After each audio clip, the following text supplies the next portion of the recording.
What's up, everybody? This is Rene Rodriguez with the Long Story Longer podcast with a quick intro and disclaimer to episode 12 of the Long Story Longer podcast. Today's guest is my longtime buddy, Angel Big Dogg Aguilar. I had another guest lined up, but stuff happened and he called me and canceled. Stuff happens, no hard feelings. But I reached out to Big Dogg, Angel, on short notice, and I asked him, I'm like, hey, Big Dogg, you've been wanting to be on the podcast. Would you want to make it on today? And sure enough, he came over. I thought he'd be nervous. I thought he'd be a little bit filtered today, and he may have been a bit filtered, but not completely. But yeah, man, he made it, and almost quickly into our conversation, he turned it into politics, which I don't fucking mind. I will express this, however, as far as politics go, I don't care who any of my friends and family vote for. I've always expressed that I'm not one to agree with people that let their politics become their identities. I hate that, man. I know I've got my ideals. I know everybody else has their ideals, but the second anybody lets their political ideals become their identities,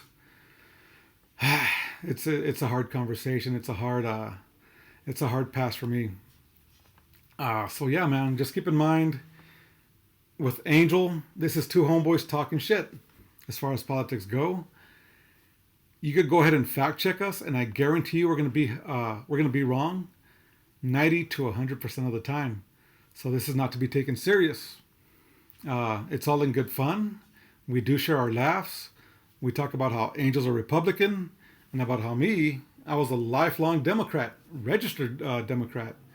And I'm at a point in my life when, man, how do I express this without offending people? I don't feel that I'm as far left-leaning as most Democrats are at the moment.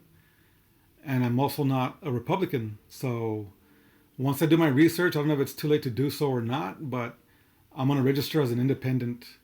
I believe that the best way for me to put it in my words is fuck the party, left or right. Fuck the Republican Party, fuck the Democrats. All in all, I want what's best for the country. If the Democrats express something that piques my interest as far as what's best for the country, something that I agree with, I'll vote Democrat.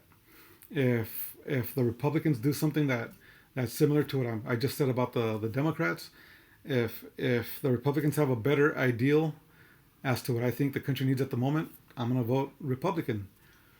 I'm going to vote, no matter what, in the best interest of our country. I'm a loud and proud American patriot. That's for damn sure. So I'm not going to lean left, and I'm not going to lean right. And you're going to hear Angel make fun of me here and there for being a Democrat. And that's fine and dandy. It's all in good fun. So yeah, that's my disclaimer for this episode. And also, don't judge people based on their political beliefs. You know, we were all raised a certain way, and so we'll lean a certain way. You know, I didn't reach enlightenment as far as politics go. Fuck no, it's just, I don't know, man. I just don't agree with everything on either side. So that's where I stand. I'm not confused. That's just simply where I stand. So on that note, watch the episode. I hope you guys like it. I hope you guys enjoy it. Please like, comment, and share on it. And if you guys do want to express any opinions on whatever the fuck we talk about, that's fine and dandy. I'm gonna read everything. So yeah, tune in, have fun. Thanks for watching. What's up, everybody? This is Rene Rodriguez with the Long Story Longer podcast, and today we're blessed. We're fortunate to have my longtime buddy, Angel Big Dogg Aguilar, on the podcast. Thank you for having me, Rene. It's a long time coming. I've always wanted to try to do something with you, and it's my first time, so hopefully I don't fuck it up. I just hope you're not shy. Wait, don't get fucking camera shy. Well, no, I'm not shy at all. It's what it is that I pick and choose what I need to talk to and how to talk to. You know what I mean? So, but I'm glad you called me and you invited me to your podcast. That's all. And with the family Rodriguez, it's an awesome feeling, baby. It's an awesome. But before we continue with whatever we're gonna do, I want to take a toast with the Rodriguez family. Is that okay with you? That is perfectly fine, Big Dog. Well, come on in, you sons of bitches. Cheers, Toast. Big Diggity. Salud. Salud. Cheers, Big Dog. Nothing but love with the Rodriguez brothers and you. Ay, cabrón. Un tequilita, Big Dog. Algo tranquilo. And talk to me, baby. What you been up to? Nothing but work, baby. But I'm finally home more often than I used to be. You know, I used to be home only on weekends. And now I'm back on my schedule where I'm home for a week roughly and away at work for a week. Every now and then, like this upcoming shift or work week, I'm going to be gone for almost 2 weeks, but because of school and projects. But I'm home more often. I took a big pay cut, but I'm home more often, and I'm happier than ever, bro. I mean, as long as the bills get paid and you're not asking for food stamps, I think we're all right. Yeah, dude. I love my job. I dig what I do, bro. I appreciate the lifestyle it's afforded me. But all in all, I'm just happier to be home more often, bro. All right. Nice.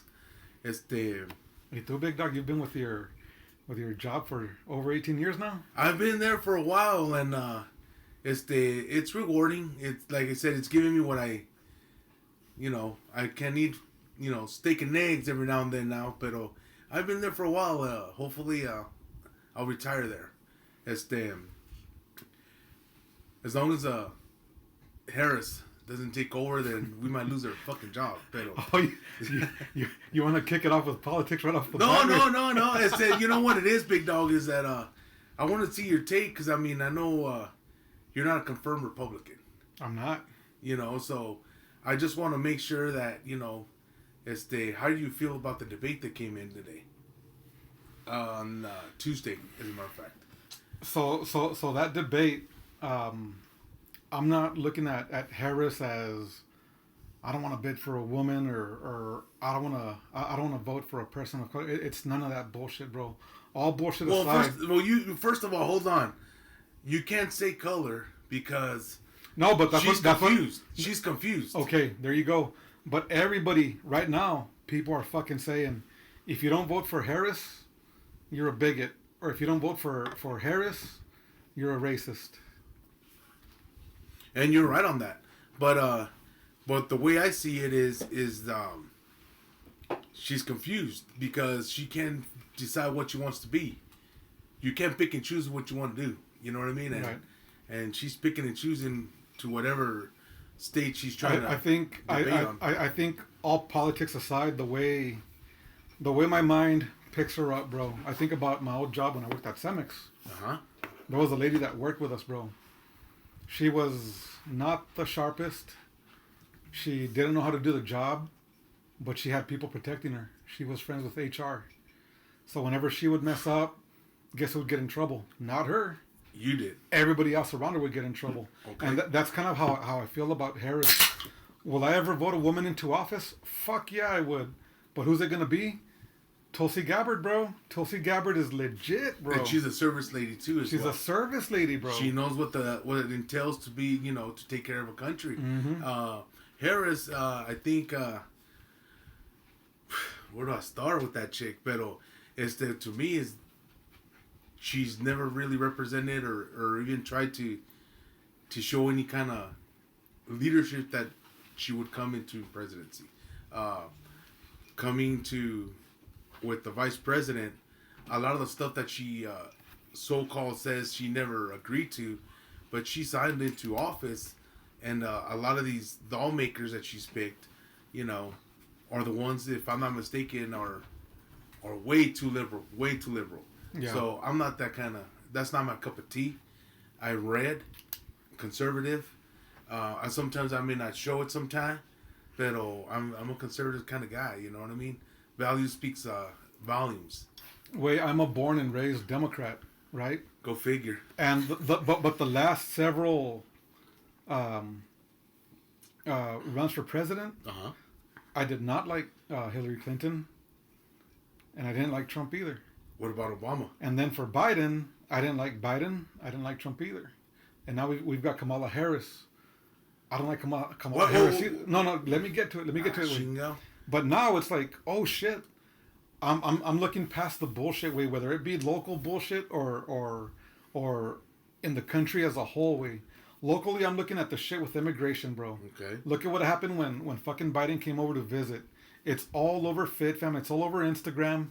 All the immigrants that are on the streets of El Paso, of downtown El Paso, way. All the trash, all the people laying down, all the people getting the meals or whatever. Sure, feed them. If they're already here, feed them.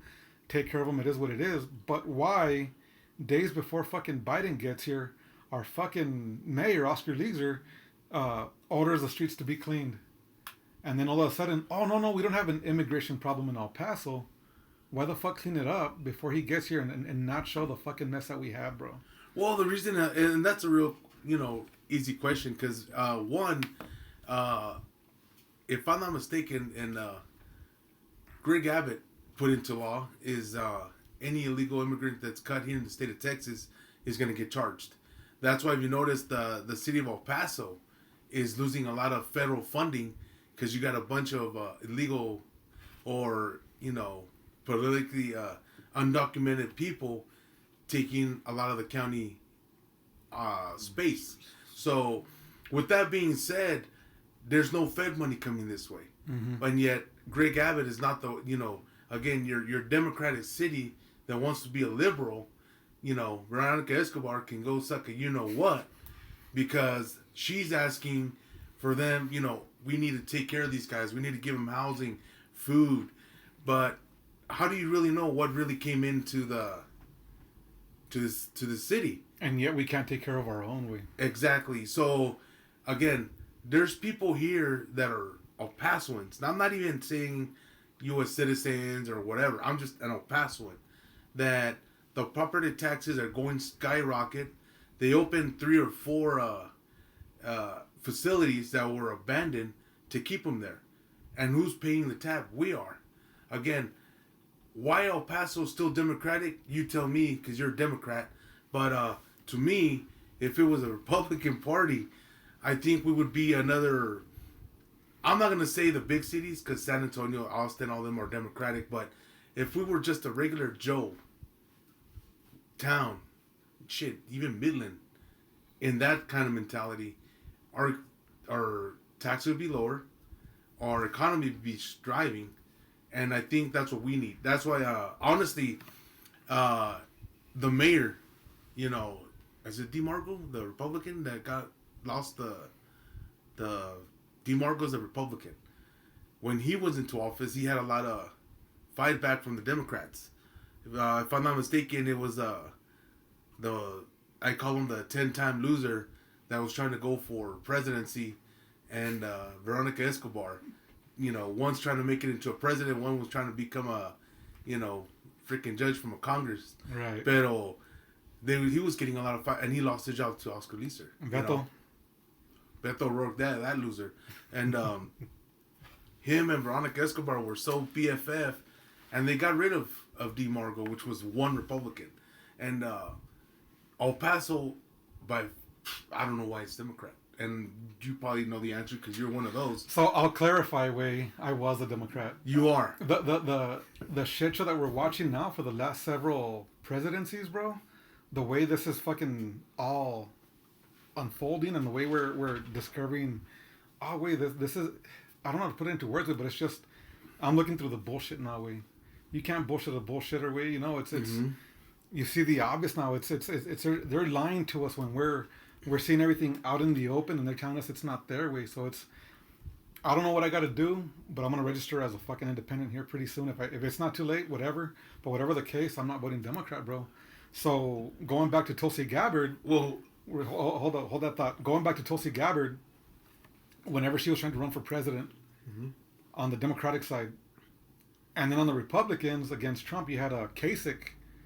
And whenever they both spoke separately, Tulsi Gabbard and John Kasich, I believe was his first name, whenever they were both talking, they were like, fuck the party. It's about the fucking country. Okay. And I love what they both had to fucking say, It's about the fucking country, not the fucking party. Okay, so let me ask you this. Being that you're trying to consider yourself to be independent and shit. I'm not trying. I'm independent. Well, there you go. My thing is, how is that any different from Donald Trump? The same ideas that they both have. Because there's 3 types of... I'm not going to lie to you. There's 3 types of parties. you got your conservative Republican, you got your Republican that is independent, vice versa with the Democrats, besides the liberals and all that shit. How is Donald Trump any different from Tulsi Gabbard and the other one? It's the same. Only difference that, you know, he has a shit mouth. He doesn't know how to talk. But the ideas that he brought when he was the first 3 years of his presidency were great. Tan chingón. The economy was great. I didn't see any kind of heated debate between, you know, Russia and Ukraine, or even with the Israelites in the, you know, in Gaza. So to me is who really in those 3 years it was low.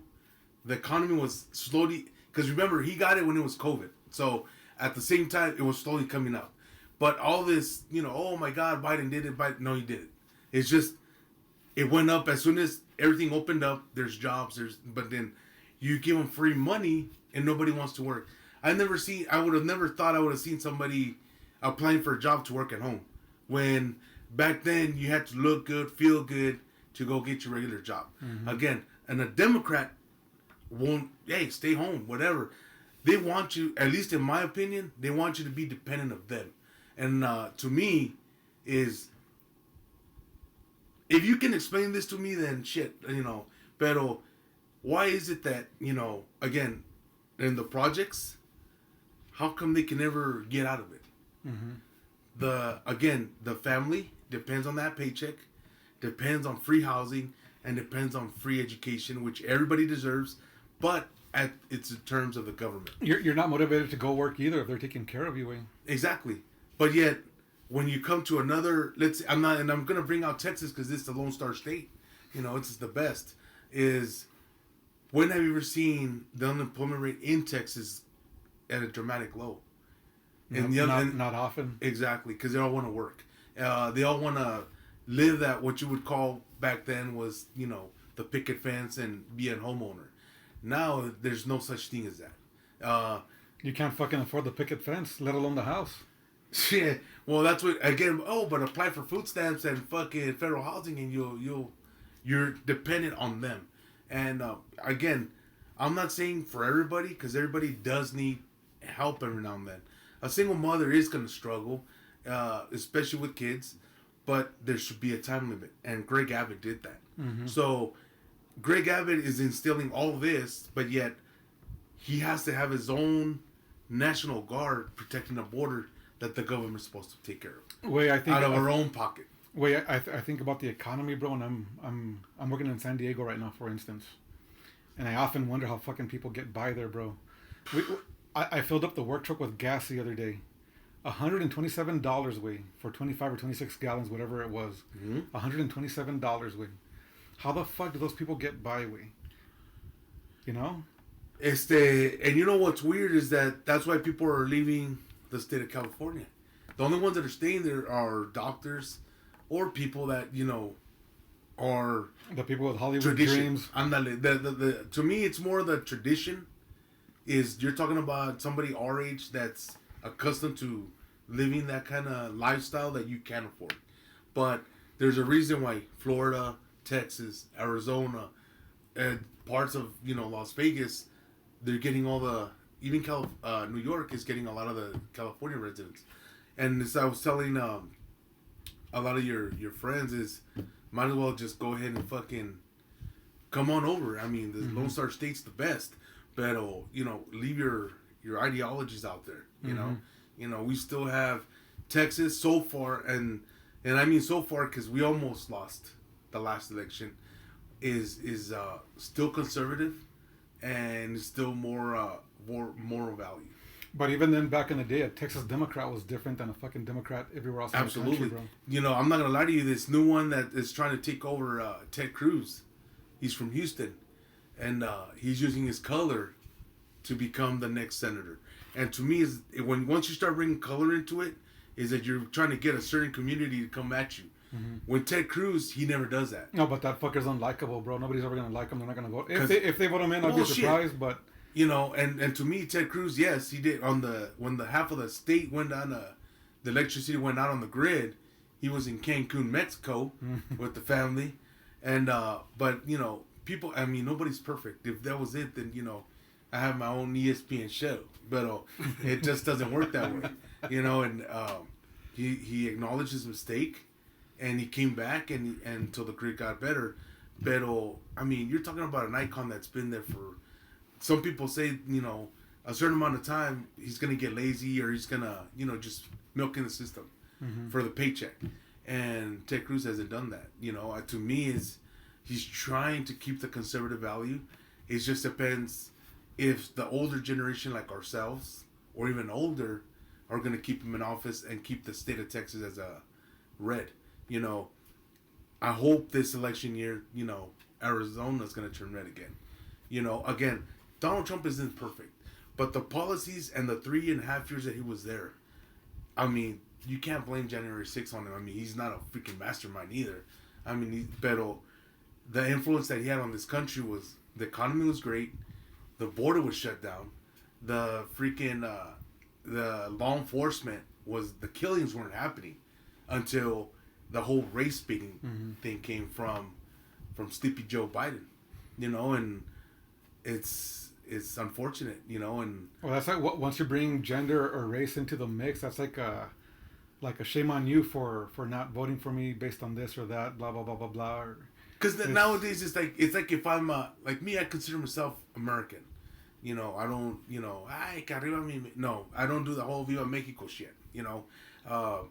And to me I expect I understand that other people have their culture and carnitas, chicharrones. I mean, shit, celebrate 16th of September if you want to, but for foremost, in my opinion, is country first.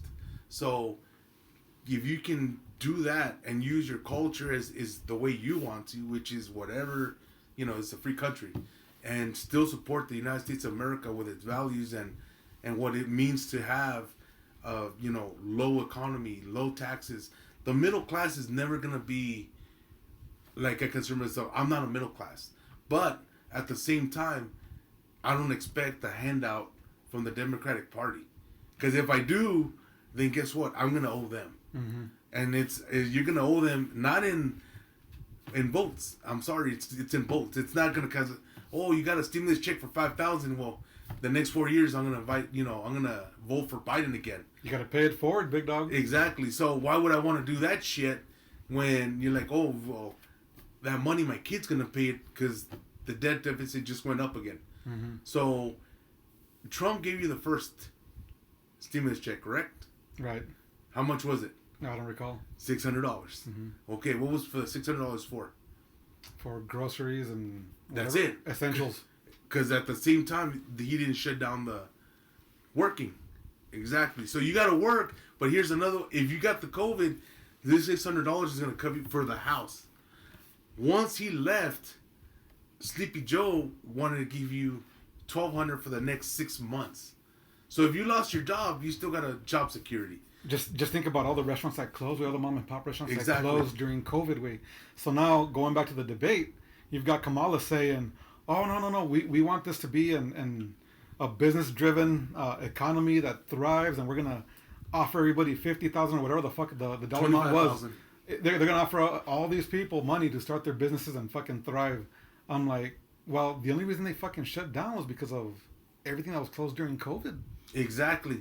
And what sucks is that, again, and I won't even say Donald Trump, but I mean, well, shit, he's the man. But what I'm trying to say is the Republican Party gave a lot of these small businesses an allowance to keep open, even though it was the time of COVID. Biden listened to his, whatever health advisor is. I mean, don't get me wrong, we did lose a lot. That fool. And we did lose a lot of people. I mean, but how is that any different from losing the people from the chickenpox flu? Or from, I mean, we've had other pandemics, and we've thrived over that. This is the only presidency that gave all that, free money for you to just stay home. To limit, and it didn't even work, you know? And again, Trump was going to give them money to stay open. If you were sick, you were getting a $600 stimulus check. But at the same time, that was it. It's kind of like it's una liviana and keep going. again, Biden gave it to you for a year. And then once the year was over, he gave you some more money. So how hard is it? And I think it's shown itself. People don't want to work. Mm-hmm. They'd rather stay home. Yeah. And then all of a sudden, the unemployment shit, oh, well, you got COVID, we'll give you more unemployment. And all that money is just going into debt. And what I mean by debt is our kids are going to pay that debt, Mm-hmm. So how close are we to Social Security? Very. I think me and you are not going to get anything. And you better Yeah, it might be save your tapped out pennies. by the time we get Hey, there. By 2033 is where the money ends. If we get Harris, we're done. But if we get Trump, they're gonna fix it, because by 2033 the Social Security is no longer exist. I already started my OnlyFans just to have that stability financially. On the Well, side. I mean, you're gonna go broke, fool, because that shit ain't got nothing. You're gonna go broke on that shit. But I mean, Está loco, güey. and she National Geographic o algo. Güey, Wait, people are paying top dollar for this. Way. puro pan. Pero, and it's a touchy subject where you got your Democrats and you got your Republicans. Pero, I hope people did their research. Like I said, I wish if we would get Donald Trump, I think nobody's seen mucho. He's a moron for talking. Pero, I honestly think we're better off. We. Porque I think Harris not only there's nothing wrong with being a liberal, but there's something wrong with, because liberals is what I consider hippies. So it's like I was telling you, earlier, California, or is a liberal. It's a hippie state. That's where all the rich and the famous go, but they were never, goddamn, extreme that they are now. Mm-hmm. And now it's getting touchy subjects to where that state is losing his residents and getting new ones that are fucked up. You know what I mean? And right. Está cabrón. And in Texas, it's not gonna get there. Not anytime soon. So. I don't believe so either, bro. I think we're lucky to be here. We're fortunate to be here. And again, I just hope whoever comes over here from other places, California in specific, I hope that's the only state. I hope they leave their ideals over there, bro, for sure. And digo, una cosa, that's one thing I'm gonna tell you. So, is, you have to live it to believe it. And we live across the border where, they were invading that fence. And I'm going to use invade to, certain people are going to say, no, they were just jumping the muro. No, it's invading that. When you got, officials getting hurt because these guys want to cross over. And they were crossing over, and you're seeing it visually, and people are living, the church or little buildings that they're keeping them on, and there was no solution for them, and now you got election years coming, and not only do you have the presidential, election, you got your local, elections. Like in my opinion, the Wiles is retiring, Mm-hmm. so the female Republican, I forgot her name, she's running for sheriff.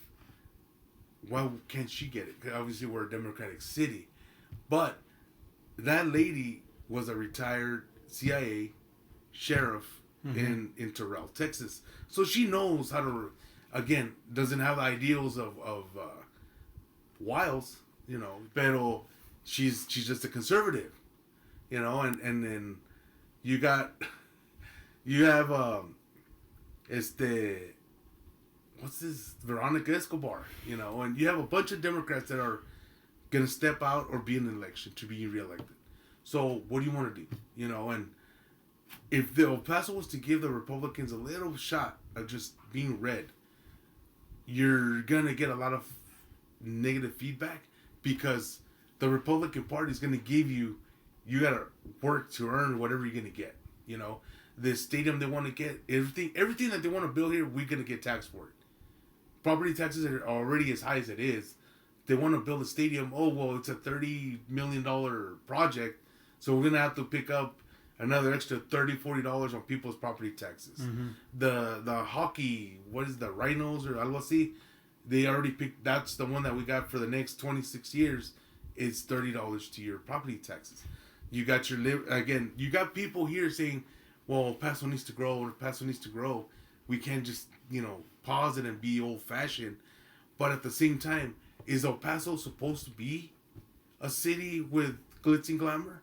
Or are we supposed to be just a small town city that accommodates to manifesting jobs from Mexico? It turns into everything else, where it's just people looking to fill their pockets with money. And to me, it's the people right now. You got Amazon, you got other people coming here for opportunity. So you have employment for your citizens, El Pasoans. Mm-hmm. Why build you got a Chihuahuas? I heard it's good, but it's not what it was supposed to be. You got your soccer team. It's good, but it's not what it's supposed to be. So I don't think nobody, shit. I'll put it to you simply. If I'm not mistaken, they had a record low on what's that fat dude that's a country singer? Jelly Roll. That fool. His attendance was low. But if I don't know if that's true, but think about it, that's because El Paso fucking waits till the last minute to buy tickets, Well, again, that's what I'm trying to tell you, though. But all the badass Vicente, and I'm talking about Maná, all these good artists are always at Pan American in Las Cruces. Mm-hmm. It sells out. Friday, Saturday, and Sunday sell out. Why? Because, again, there is como si that's a stadium. You want people to come to the Civic Center, or what's that stadium, that new one that they built in El Paso, that only holds, I think, is like close to 30-something thousand. Mm-hmm. And no sé llena. Jelly Roll didn't. I mean, he made money, but it wasn't where he went. Like, again, El Paso is not very well known for what it's supposed to be. Like, San Antonio. When has George Strait ever sang here? Mm-hmm. If you think about it, he sang Las Cruces. No, but there's with me, as many concerts as I go to, a bunch of these artists are like, they finally make it to El Paso, and they're like, what the fuck were we thinking? Why haven't we come? And they've all said it at the end of their show, right before their encore. Exactly. Well, because again, if George Strait gets here, they're gonna sell out. Again, it's somebody that is very well known. Jelly Roll is 50-50. No, he's big. Oh no, he's big. But I'm saying he's 50-50. Do you consider him to be a country singer? Yeah. Okay. Do you consider him as a country singer? I would say he's breaking boundaries for sure. Because he kind of sings rap on the end. And that's what I'm saying. So the genres are totally different. And to me, it's you got to get your El Paso's not something where sure. Speaking Rock gets all the good stuff, retired musicians, and no, doesn't hurt that it's free, but it's, it just, El Paso's, if it was a small town, and I mean by small is no stadiums. There's a reason why the Cowboys didn't come here to make their training camp. They went to Calexico, or they go to training camp in California. So again, what I'm trying to say is, El Paso's not what people want to see, seek for. But you got Amazon here.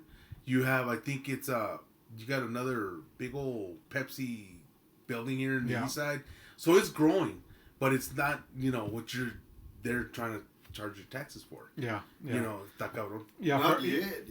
Even for Socorro, you would think with the taxes how much my house went up in value. 4 years after I fucking bought this house, it's just over 100,000 worth more on top of what I paid already. So it's fucking stupid way. They make it seem like there's a Starbucks at the next corner. And that's what I keep telling everybody. My house it's a very humilde house, and just a couple of blocks up there, you got a Wing Daddy's, you got I think there's a Nicocula getting built. All that stuff is in the east, that's on the other side of the freeway. If you want to charge them taxes, by all means go, because the whole side of that freeway is nothing but east side town. You got all kinds of shit over there, but on the other side of the freeway, all I got is a QT and a Taco Bell. Let's keep it 100. You know what I mean? So if you want to keep down, let's go to Socorro. Yeah, you got a bunch of food trucks and the QT and Taco Bell. Wing Daddy's across the street. That's it. But on the other side, you got the Crackle Barrels, you got the Water Burgers, you got the bars. You got all that. Charge that shit to Horizon. You know what I mean? Dave's Hot Chicken, bro. Fíjate, so good. And that's one thing that I need you to explain to me. Why do people pay top dollar for chicken? Wait, it's fucking good. Wait, No mames, güey. you, O sea, you haven't had it yet, we? well, no, because it's chicken. It's like everybody hyped up Don Carbón, and it's chicken. Nomás le echas what is it, lemon and cebolla, the shits that they put on the side. Pero how is that good? You're paying for chicken, broiled chicken or grilled chicken. At this point, Church's chicken is better, carnal. No. Because it's better, fool. No. Even KFC is better. I cook that shit better at home. No shit. Pero, no mames, I think the plates on that shit is what, like, close to... 12 to 14 bucks. Por un pájaro que cuesta... Wait, you're paying the same shit at McDonald's right now, though. Think about it. Not really. No, they were saying recently, bro, that it's cheaper to go to Applebee's than just to go to McDonald's for a family of 4. Oh, yeah, you're right on that. Yeah, because I think we bought some for our kids and my wife. He said como like $40. Pero, you know, they still got the meal deal for $1.25. I mean, it's not $1 anymore. Pero, what I'm trying to say is, what sucks to me is that for chicken, people are, I mean, back then, and I'm quoting everybody here, when you wanted a nice, good meal, you were looking for a place for a lobster or a nice ribeye steak. You know, that's the money goes to a la vaca. Mm-hmm. But people will go crazy for chicken. You know, and it's crazy. Porque, I mean, there's no flavor. It's just on the grill. There's flavor on that fucker. On Dave's Hot Chicken, it's so good, we. Yeah, well, I mean, that's why people like you keep that fucker in business. Pero it's crazy because it's like, god damn, it's like that caro. But think about shit, because I was talking to my parents about this when I flew into town this week. A ver. They did me the favor of picking me up at the airport, and they hadn't had breakfast. And I'm like, what do you guys want to eat? No han comido, what do you guys want to eat? And my mom says, IHOP. I'm like, no, mom. As a kid, sure, IHOP was cool, right? But now the older we get, I'm like, I could make a better breakfast at home. I'm like, if I'm going to buy you breakfast, mom, let's go somewhere better. I don't want to do IHOP. I don't want to do Denny's. None of that shit, yeah. Well, I mean, in a way, you're right. Denny's was, back in the day, Denny's was the place to go for breakfast. Mm-hmm. Especially on a Sunday morning or on a Saturday morning on your days off. Hey, we're going to go to IHOP, all you can eat pancakes. Pero as you get older, I think that I'm not saying you're penny pinching the money you have, but at the same time, if you think about it, you know, estás pagando $50-$60 for pancake and eggs. Yeah. And at the same time, fíjate, I'm a penny pincher, huh? Obviously, you know that. Mm-hmm. So when lifelong. So to me, it's like I'm gonna pick a good meal for that one weekend. So guess what? It's $40 for pancake and eggs, or should I wait a little bit longer and give me a nice little steak? Again, chicken is never in the menu. It's never gonna be in the menu for me to spend money on a bird, but it's either gonna be a seafood or steak. You know what I mean? Shit, I'll even throw a barbecue pork butt or something. Pero el pollo is no, fuck no. Again, I'll buy the 10-piece for $12.99 at Church's. Güey, if you eat my chicken, te enamoras, güey. Bueno, pues, I mean, again, si los compras el pollo de Food King, no me agüito comer más, güey, porque it's okay, it's cheap. The chicken is cheap. Pero see, if you buy me a 1 ounce, 2 ounce, or even a 1 pound T-bone, te va a calar, güey, when I'm eating that shit in less than 30 minutes. Yeah. Pero vas ahorita la pinche chicken, oh, it's $1.80 is fine a pound, cabrón. But yet at that place that you adore is selling you that shit for $12. And I'm assuming it's a cheap part. Mm-hmm. And I've never been there. I'm thinking they're going to give you what? La piernota Carlota and a breast, no? Where at Dave's Hot Chicken? Uh-huh. It's all breast. Fíjate, and do they keep the skin? It's No, don't stutter on me, boy. No, it's just... Pero it's battered and fried in whatever chili level you want. Está bueno, güey. It's pretty good. Cabrón, por how Hey, many pero pieces? you gotta mention Hamburger Hut and stuff like that. You know? Oh, cool. Big Dogg used to be notorious. We won't say why, but he used to be notorious for the 25-cent burgers, güey. Ooh, el fat bun. Yeah. El fat bun that was on the Alameda? Lord Lupin Alameda. Allá por un tal Thomason, ¿o qué? No, la Carolina. La Carolina. Tenían los wannabe chicos tacos. Oh, sí, no. I was Roll not familiar tacos, with 25-cent burgers. The fake Dairy Queen vanilla shakes. Is that a high school? No. It's past it. Just past it. It's by, like, you know where Carolina is, no? Mm-hmm.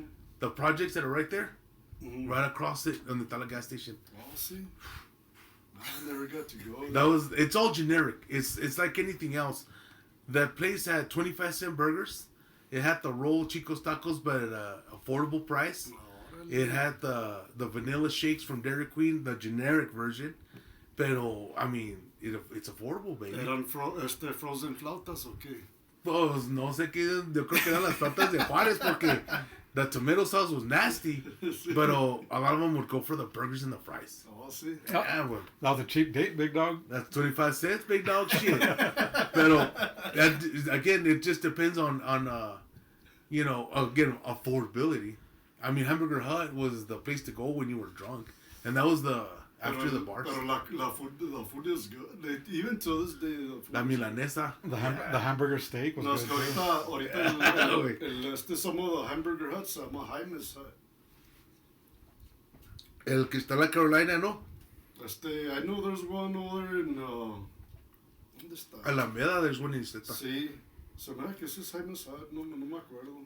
Yeah. But I mean, the prices are good, dude. You get well fed there. And then it's hard to find those kind of places now because those are Y lo Those no are- más eso, Big Dog. The taste of it todavía sabe bueno, bro.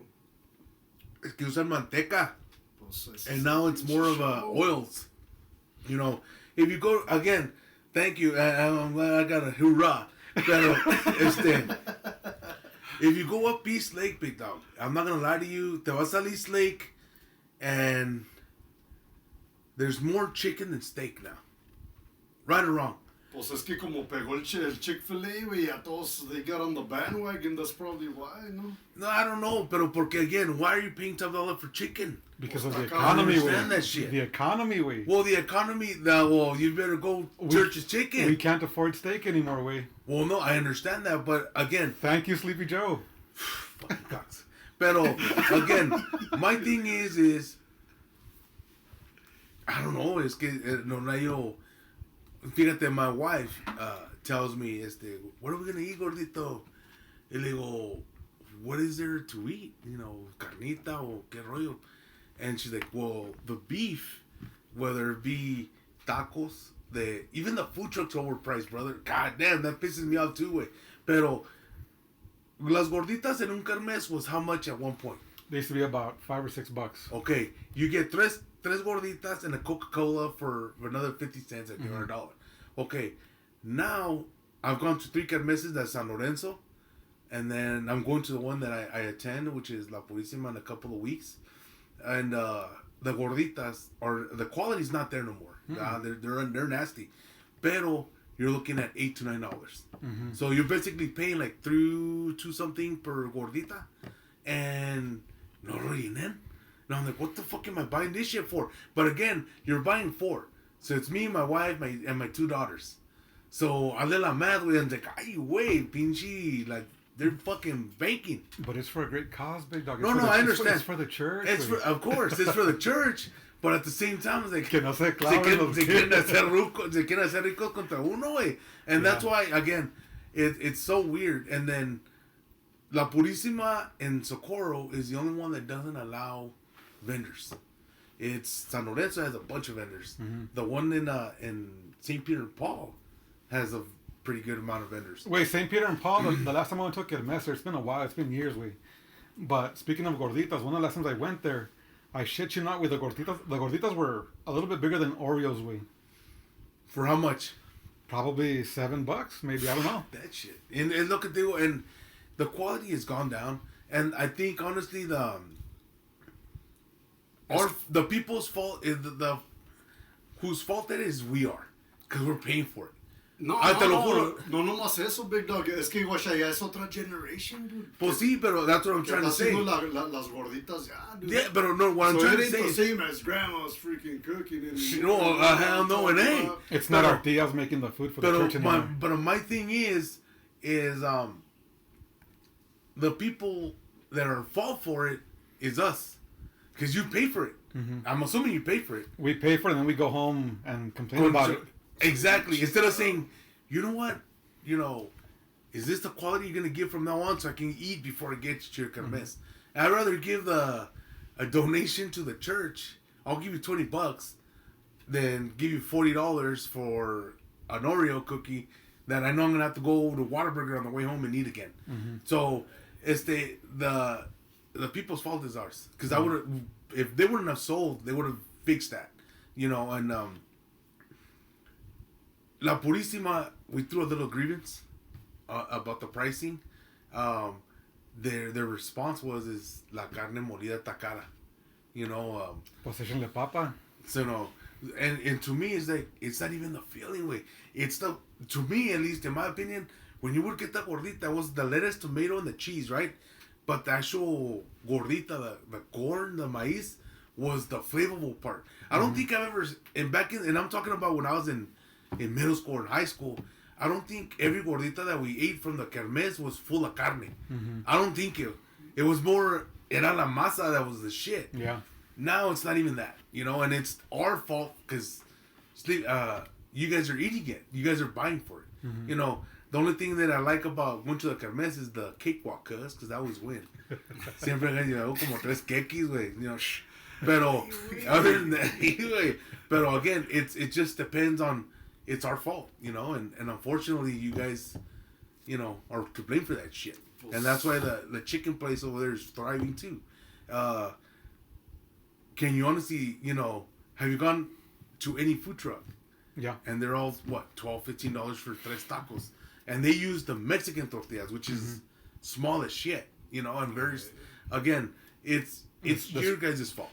And they sell it as street tacos. That's how they get away with it. Exactly. And I'm not gonna say there's everybody sells the same product.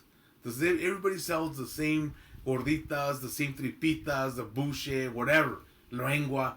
But again, since you guys, they're all on the same page, and you guys buy the same thing for that price. And I know the economy is going up, inflation is up, so the cost of food goes up. But at the same time, keep it, reality check, fool. I haven't gotten a raise in forever, so I'm not going to pay you $12 for 12 tortillas chiquitas. Yeah. At the end of the day, it's more affordable to have yourself a cookout at home and eat a hearty meal of whatever you do. You know what I mean? Whether it be your chicken, cheap chicken. Hey, pues es que it all boils down to if you vote Republican, you eat like a freaking king. Like a king, brother. Hey, because everything están haciendo profit, dude. Because everything goes down, carnal. Sí, bro. Right now. Por eso están las condiciones como están, Keep the, Democrat como acá. I know he's independent, but, as long as you keep going for that Democratic Party, and, I'm not going to say all Democrats were bad. No, Bill Clinton was a shit, I hate Bill Clinton. I admire him at some points. Está cabrón. Cuando estaba Cuando estaba, when he was a president. Pero, the debt was at zero. There was no war. The economy was thriving. No, some business guys que tenían su own business, and then they say that when he was there, he was está chingón, and he was Democrat, but he was a Democrat conservative. Again, you have all kinds of Republican, Democrat.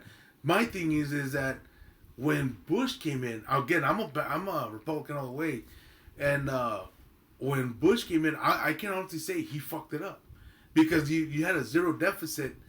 And you wanted to go to war with Iraq over whether if it's confirmed or not, we don't know. It's a touchy subject, but we don't even know if they were involved in September 11th. And I don't want to get into it porque pues está cabrón. Pero he used that as to go with Saddam Hussein, which Bin Laden was from Afghanistan, carnal. So why would you go with Iraq? But again, it's a different subject that, is you're not gonna win. You're not. Pero at the same time, is that fool kept us on the red again, and that's a Republican. And I'm a very Republican kind of guy. I don't go for Democrats for shit, pero and I've never once ever voted blue, or even again, I'm from Texas. All I care about is Texas and El Paso. But El Paso and all the major cities are Democrat. I mean, you can't change that unless I go to, I become officially or new mayor of Socorro. Do it, man. Oh shit! Pero if so far it's all Democrat, so I mean, but they haven't affected the El Paso to where it's in shambles. Wait, pues did you see? Triple dog dare you. I'll be an official Big Dog. Wait, pues I'm not kidding you, way. There's that guy running for Socorro City Council, Rene Rodriguez. Have you seen those banners? I only seen a chick. No, there's a guy running for Socorro City Council. I haven't seen it. Rene Rodriguez. So I've got a lot of people asking me, wait, is that you? I'm gonna vote for you. I'm like, no, that's not me. Wait. Well, you know what? I'm not gonna lie to you. If I was elected mayor, you don't make a lot of money. Not here, you don't. I don't know in Socorro, pero I will tell you what I would try to make Socorro as red as I could. It's because those fuckers make money under the table. Wait. Yes, pero me being that I'm an honest straight shot guy, I don't think I would try to make this city red, pero at the same time, I probably wouldn't even get no funding from El Paso. You know what I mean? Pero if I could make it red and make it what it once used to be, old school is that would be badass. Get you a comb over and a red tie, we. Carnal, and I'll go. Mayor of Socorro is coming to the Socorro High School for graduate. I live Boyka. You know what I'm saying? I mean, I'd be an influence, baby. I think you would look good in a freaking blonde wig, man. Pues I'm not gonna lie to you, Big Dog. I would get security. You might be on the list. Yeah, I'll freaking. Pero digo, I'll make sure you don't get sniped. Well, no, it's con la oreja nomás, güey, no me agüito. Pero you know what it is that all this at the end of the day, it's como le dije a todos, El Paso's thriving with so many businesses and it's overpriced. Mm-hmm. They're trying to make El Paso like if we're California, like if we're fucking Beverly Hills, and we're not. Socorro's not. Saneli's not. And no, the people that are. Sanelli just got McDonald's. They're gonna raise their taxes a lo pendejo too. And it sucks that. Es que you know what? I think they're looking into a future lot porque si va a crecer machine, dude. But you know what though? You go based on a situation where you gotta let it grow first. You're draining the people that are here. Yeah, that's probably why they're draining them. Into us. Quieren para mí, progress. In Socorro itself, let's say from here to I-10, what's new? And I'm going from I-10 to here, right? What do you have besides the RCA factory that's not, what is it even open? They're using it for something like shipping or whatever the fuck. Como ese McDonald's ahí en San Elizario, ese se me hace que it was like a strategic move, dude. Well, they're trying to, pues, they quieren, pero porque fíjate, the terrenos you have in Sanelli are for 1 acre for 35, 40 grand. No, not anymore. Pero it's probably little lots, que no? Pues no, they were 1 acres at one point, right? Oh, sí. No, yo creo esos ya se acabaron. Well, no, there's no se venden. Oh, no. And if I'm honest, have they sold out? Neta, they haven't. The sign's still there. Oh, we have probably, land for sale. The one that's in Socorro Road, se llama Pecan Valley algo. Pecan Valley Ranch Road or something. That shit, no se ha vendido all of it. Yeah. Again, but yet you're putting taxes and. No, es que no hay feria, dude, porque la gente no está haciendo feria. Si el economy no está haciendo bien, la gente no va a gastar. And again, ¿para qué vas a poner feria on the property taxes in Socorro that are ridiculous? Pues también eso que se maman. And fíjate, I never understood how Socorro is the only city that is policed, which I love law enforcement by the way. Pero you have the state troopers on the Texas highway, you got the sheriffs in Alameda, and you got Socorro in North Loop. Well, that's so what happened. Pick your poison. You know what I mean? That's what happened when Socorro decided to branch out from El Paso and become our own fucking city that only fucking raised our taxes to be able to support the police department. But you got 3 of actual. I mean, ponle que the state troopers they won't do domestic violence, pero I'm saying is you're getting policed by 3, which is fine. if you're flying straight. But what I'm saying is, you're paying taxes for the sheriffs for the El Paso County, you're paying for the Socorro Police Department, and then you're obviously the state troopers. But my thing is that you got 3 in Socorro, and Sanelli nomás tiene sheriff. I think constable. Pero ese es otro jale. It's otro jale. They're the ones that serve you the warrants. Sí, Pero I think in Clint had just got the police department. So again, they're already getting raised, taxes of también. So it just, I know it's growing, but I think they need to wait before they even go up in the taxes. You know what I'm saying? No, hey, pues es que we can't catch up, man. Está The cabrón. working man can't catch up right now. Fíjate, tengo un compa, el Rudy. Va a manejar para... Where do you drive to, Big Dog? To Van Horn, Texas? Van Horn, Texas. Fíjate, what is your... what's your dilemma there? You don't have one, right? Porque pues, you work every day, you make decent money. All right. What is your issue now with taxes? They're high. Yeah, exactly. The economy's fucked up. But again, if you get Harris, it's the same shit. You know what I mean? And you're paying $15 for chicken. I can't leave the chicken alone, Big Dog. I'm sorry. It's cabrón, güey. Hey, Big Dog, I got a question off topic. A ver. So your birthday this last year, your birthday party. Oh, yeah. You wanted me to sing to you, for your birthday. It was a karaoke party, Yes, as a matter of fact, it was. And I sang Johnny Cash, and you got pissed, Well, it's because, you're singing somebody that's not even a real artist. What the fuck? I'm not going to lie to you. You call those the one-hit wonders. Big Dog, you were showing me off. You were telling everybody, Rene can sing. Let's have Rene sing. I was like, I'll sing in a minute. Y seguían chingando, Rene sing. Finally, I sang, knocked it out of the park, I don't see how, because I was disappointed. You got pissed, because you picked a song that was in, do you really think that Johnny Cash is an artist? Better than Elvis, for damn sure. Shit, I don't know. He's the king of rock and roll. I don't think anybody's paying top dollar to go visit Johnny Cash's house. Pues didn't Elvis copy some of the stuff that Johnny Cash or something like that? No, that's Merle Haggard. That was a buddy of Elvis. También el Elvis se me da que le copió algo, güey. No. Pero de todos eran camaradas, güey. They were all right. But what I'm trying to say is, people are paying every single year to go see the king of rock and roll's house, mansions, but yet are they looking at Johnny Cash's crack house? No, they were going to his house, but one of the Bee Gees bought it and fucking burnt it down. Why? Because he's a piece of crap. Por pendejo el güey. No, pues he's not an artist, goddammit. Men in Black can go burn to death. And I'm not telling you right now, Big Dog, it's unfortunate, that I just don't make I say way. There's nothing wrong. That's all he did. And a low tone. At least Merle Haggard came up with his own. Johnny Cash, did he come with his own music? I don't even know that loser. Yes, he did, güey. Okay. He didn't steal nobody's music, güey. Okay, well, he's not stealing. He's borrowing. That's why he's called... Elvis Presley he never claimed to be a singer-songwriter. What was he? He's a performer. Okay, so his title itself says, I'm a performer.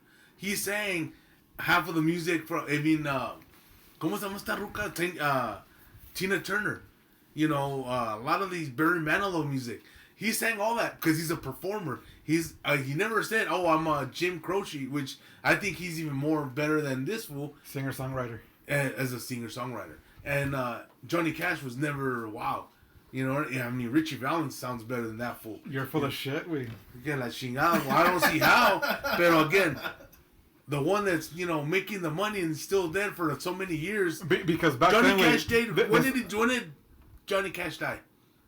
Back in the early 2000s, güey. Fíjate, 2000s, güey. Okay, when did the king die? 1977. No, ese güey lo And that tengo son of a así. bitch is still making fucking money, Big Dog. He even has his own fucking iHeart Radio. I don't think there's a Johnny Cash song, is there?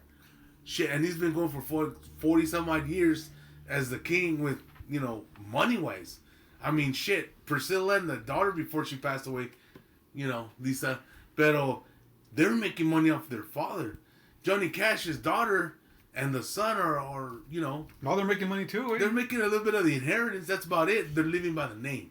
Fucking Johnny Cash was an artist, His, whereas everybody else was fucking following a formula back in those days. Johnny Cash was punk rock before punk rock existed. Merle Haggard was more better than him. No, but He's Merle Haggard fucking saw Johnny Cash perform in Folsom Prison. He was inspired by Johnny Cash. Because there's, again, you're going back to where... Get your facts straight, boy. Jim Croce...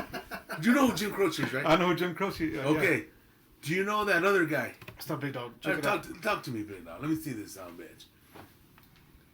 Also, real quick, Johnny Cash wrote more than 1,000 songs. And they all suck. And Elvis recorded more than 700. Didn't write a single fucking song. Exactly. It's like a punch in the nuts, dude. No, what I'm trying to say is, but that's what I'm trying He to. was a cover band. He was a performer. No, and he's Era como el pinche Vanilla Ice. No, that's no Vanilla. No, he's worth okay in 2020. The estate from the King of Rock and Roll is worth over $400 to $500 million. Johnny Cash is what, millions, $2 million. But again, I'm trying to say is Elvis never claimed, and you can fact check if you want to, but he never claimed to be a singer songwriter.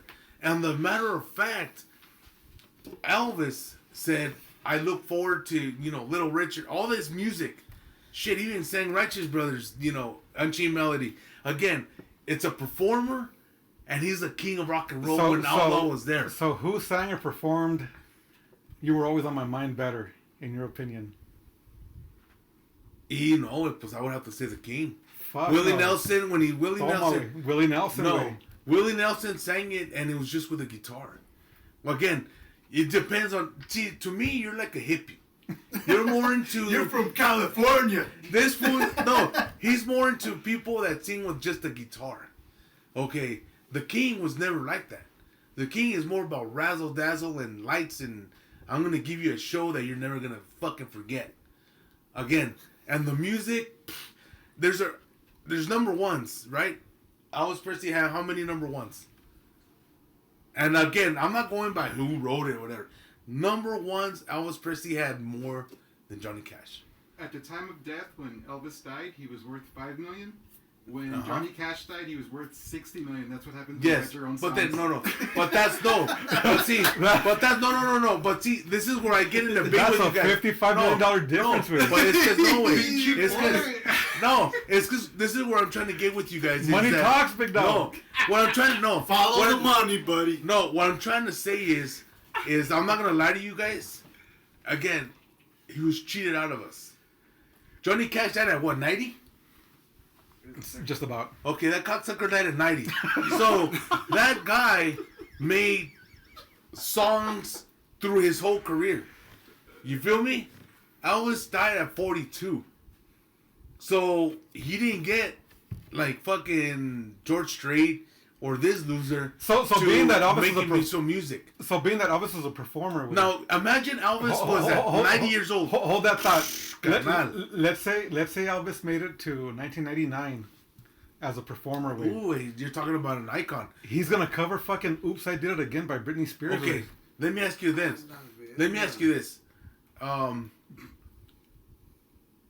Elvis Presley is known what in the 21st century? Is known as what? As the king. No. He is a musical influence of the 20th or 21st century. Johnny Cash is in. He's a time capsule, cuz. And he died at 42. But this fool died at 90 years old. Yeah, he made more money because he's old. But imagine Elvis died in 90 years old. Shit, you're talking about the 70s, the 80s. You're talking about, unstoppable, cuz. But he died at 42. Big Dog, give us some Elvis, way. No, and hold on. Give us a couple of lines of your favorite Elvis song. That's because I can't figure out there's so many great songs. Get some music on. But if you got, I'm not going to lie to you, though. Wait, give us a little Elvis, come on, wait. You got your buddy here. Adrian. Ya me acordé de él, güey. The number ones that Johnny Cash made, 60 million, right? Is what he made. But the number ones, I'll buy you a 12-pack of beer and light, that Elvis Presley has more number ones than Johnny Cash.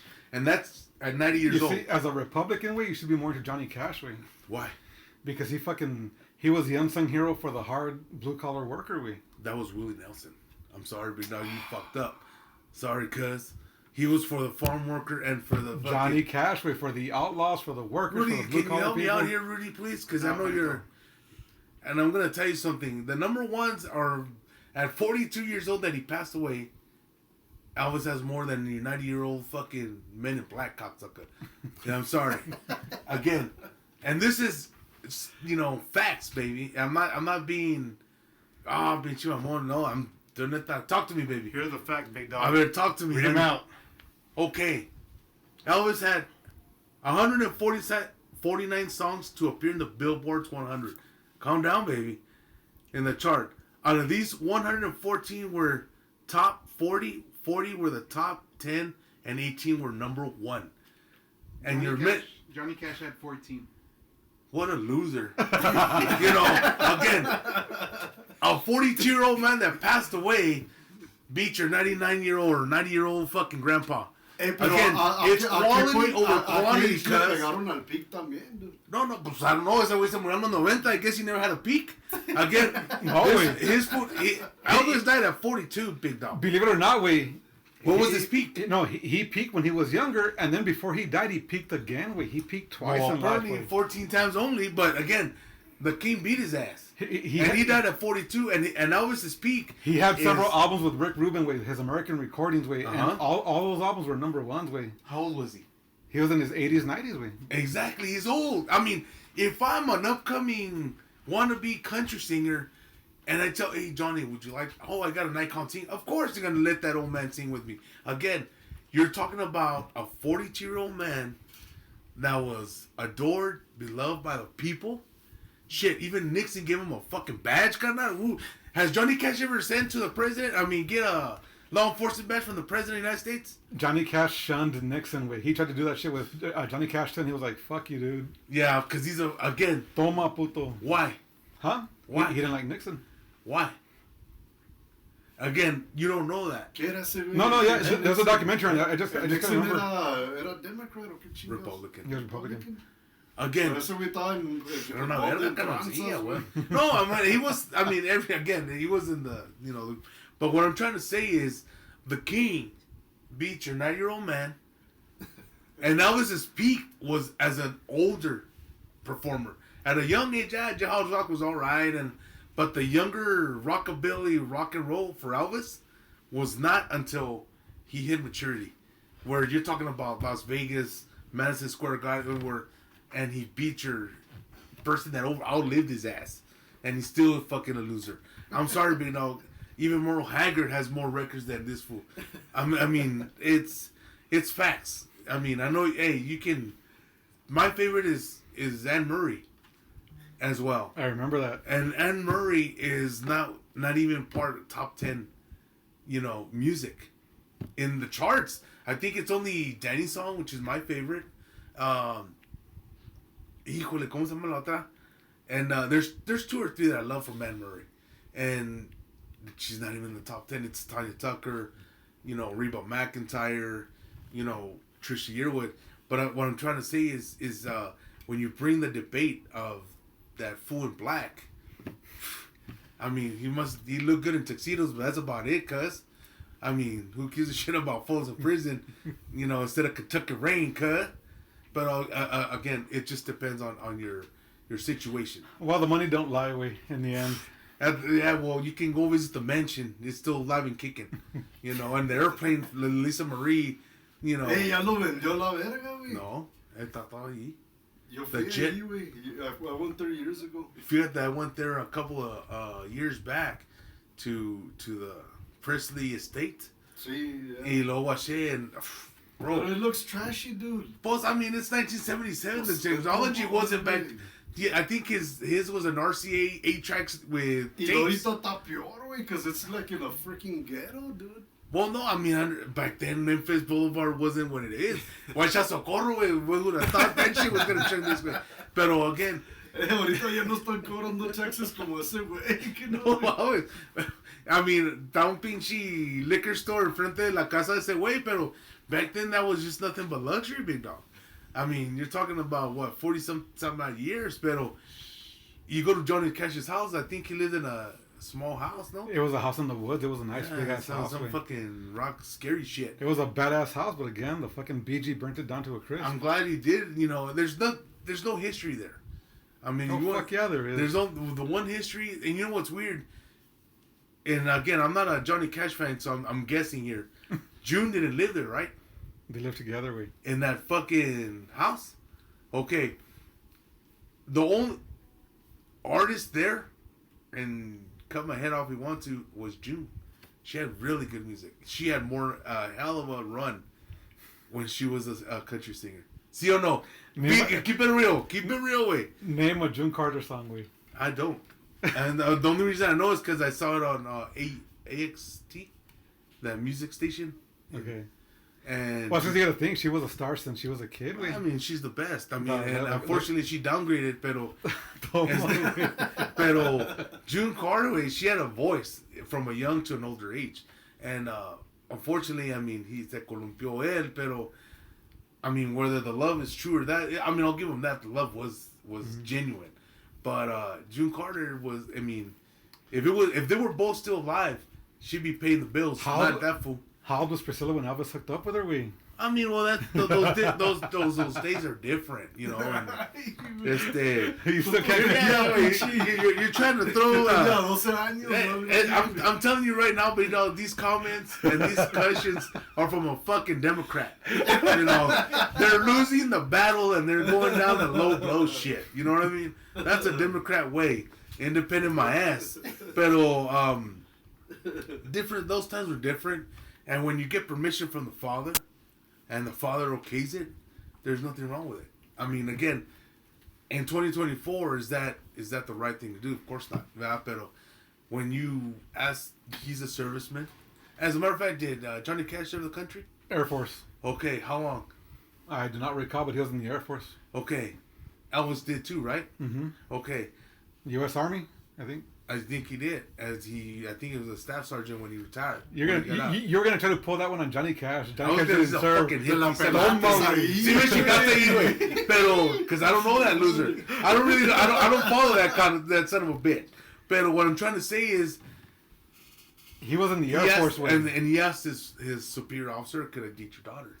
And he said yes. And so far it was good until he became famous at an older age. Because even at a younger age, said, I'm mama's boy away. Again, and I'm not going, you know, people that know me, I know the king of rock and roll for a very long time. I didn't have to see the movie to look at the facts.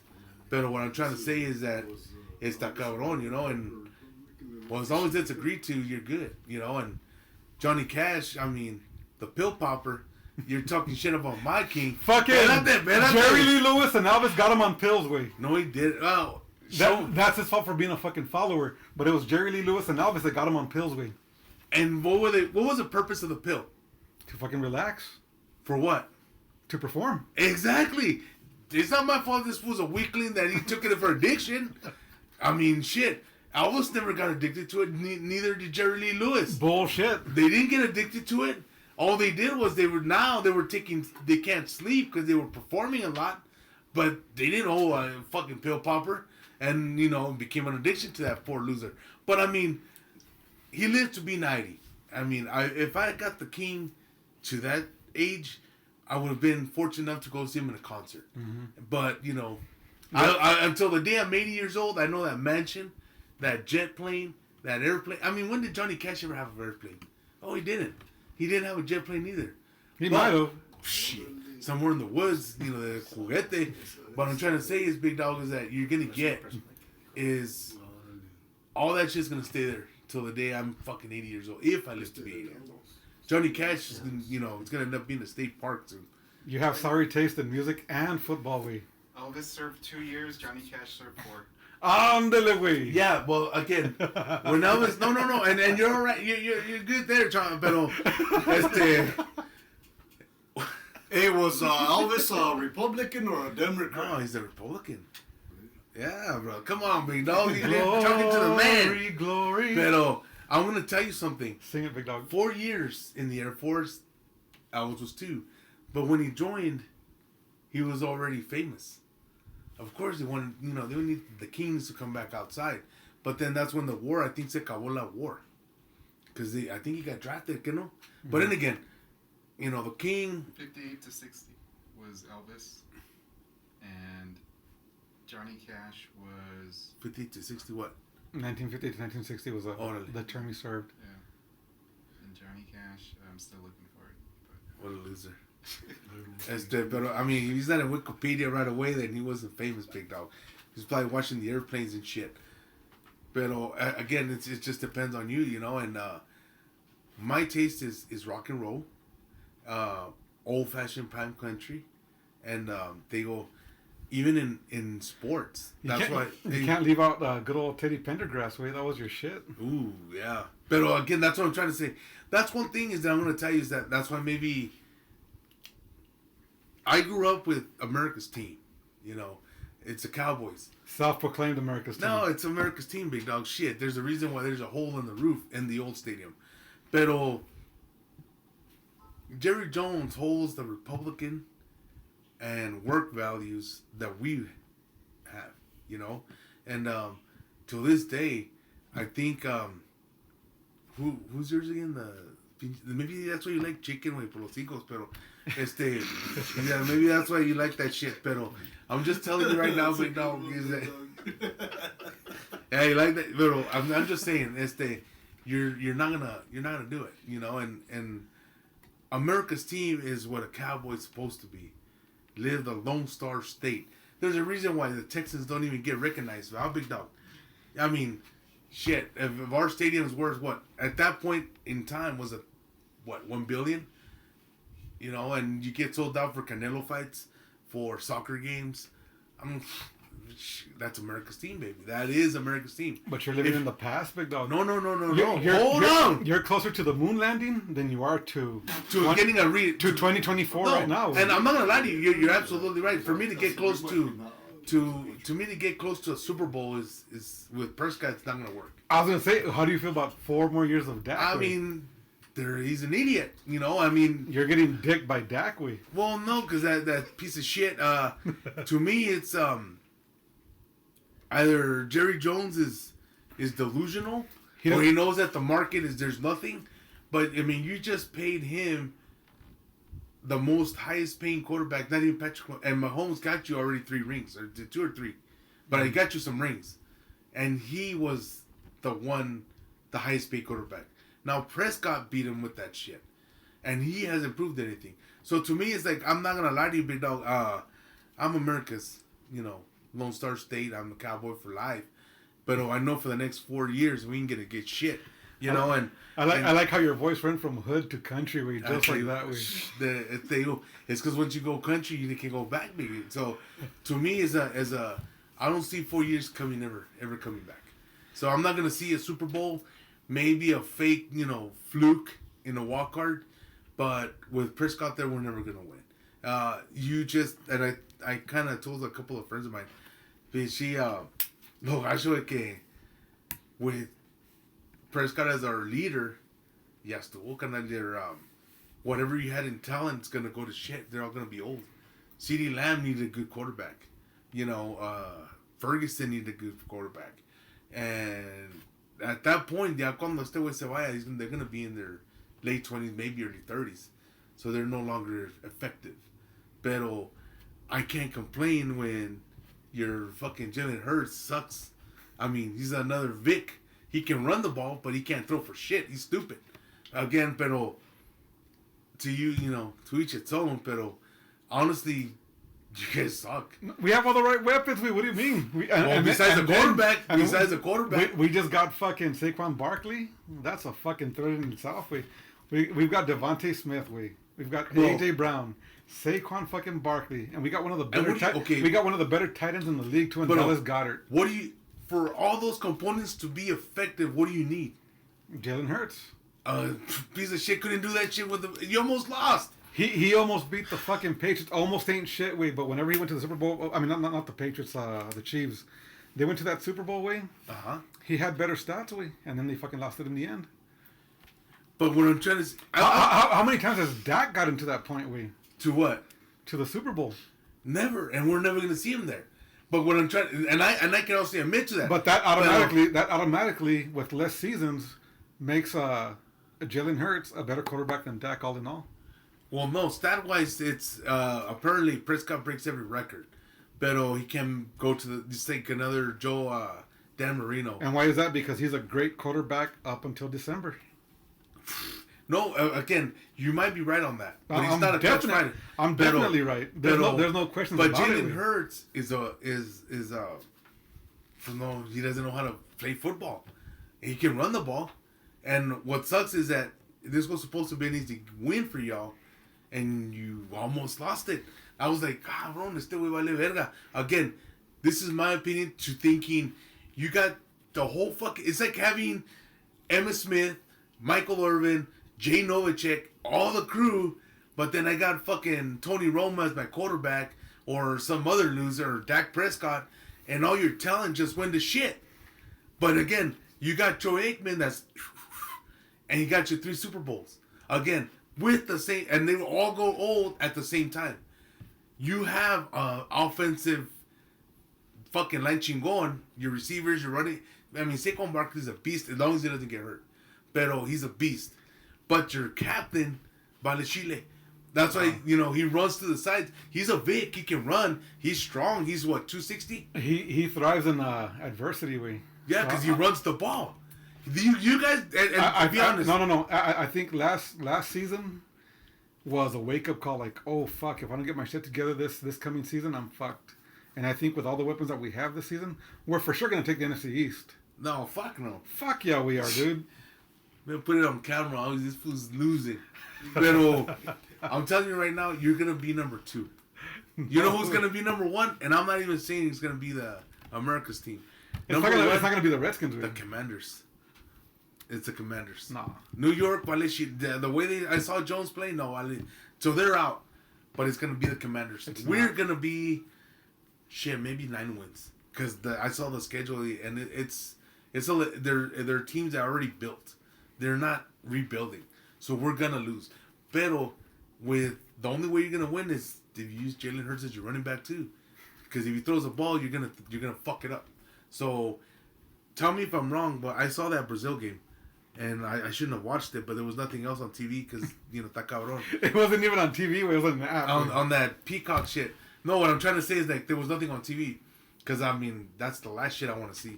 Pero, you guys won because you ran the ball and he milked the clock. Yes or no? Yes. Okay. Did he throw the ball? Yes. How many times? Several times. Fucking No, AJ. well, besides fucking it up. I'm talking about... He had 2 interceptions.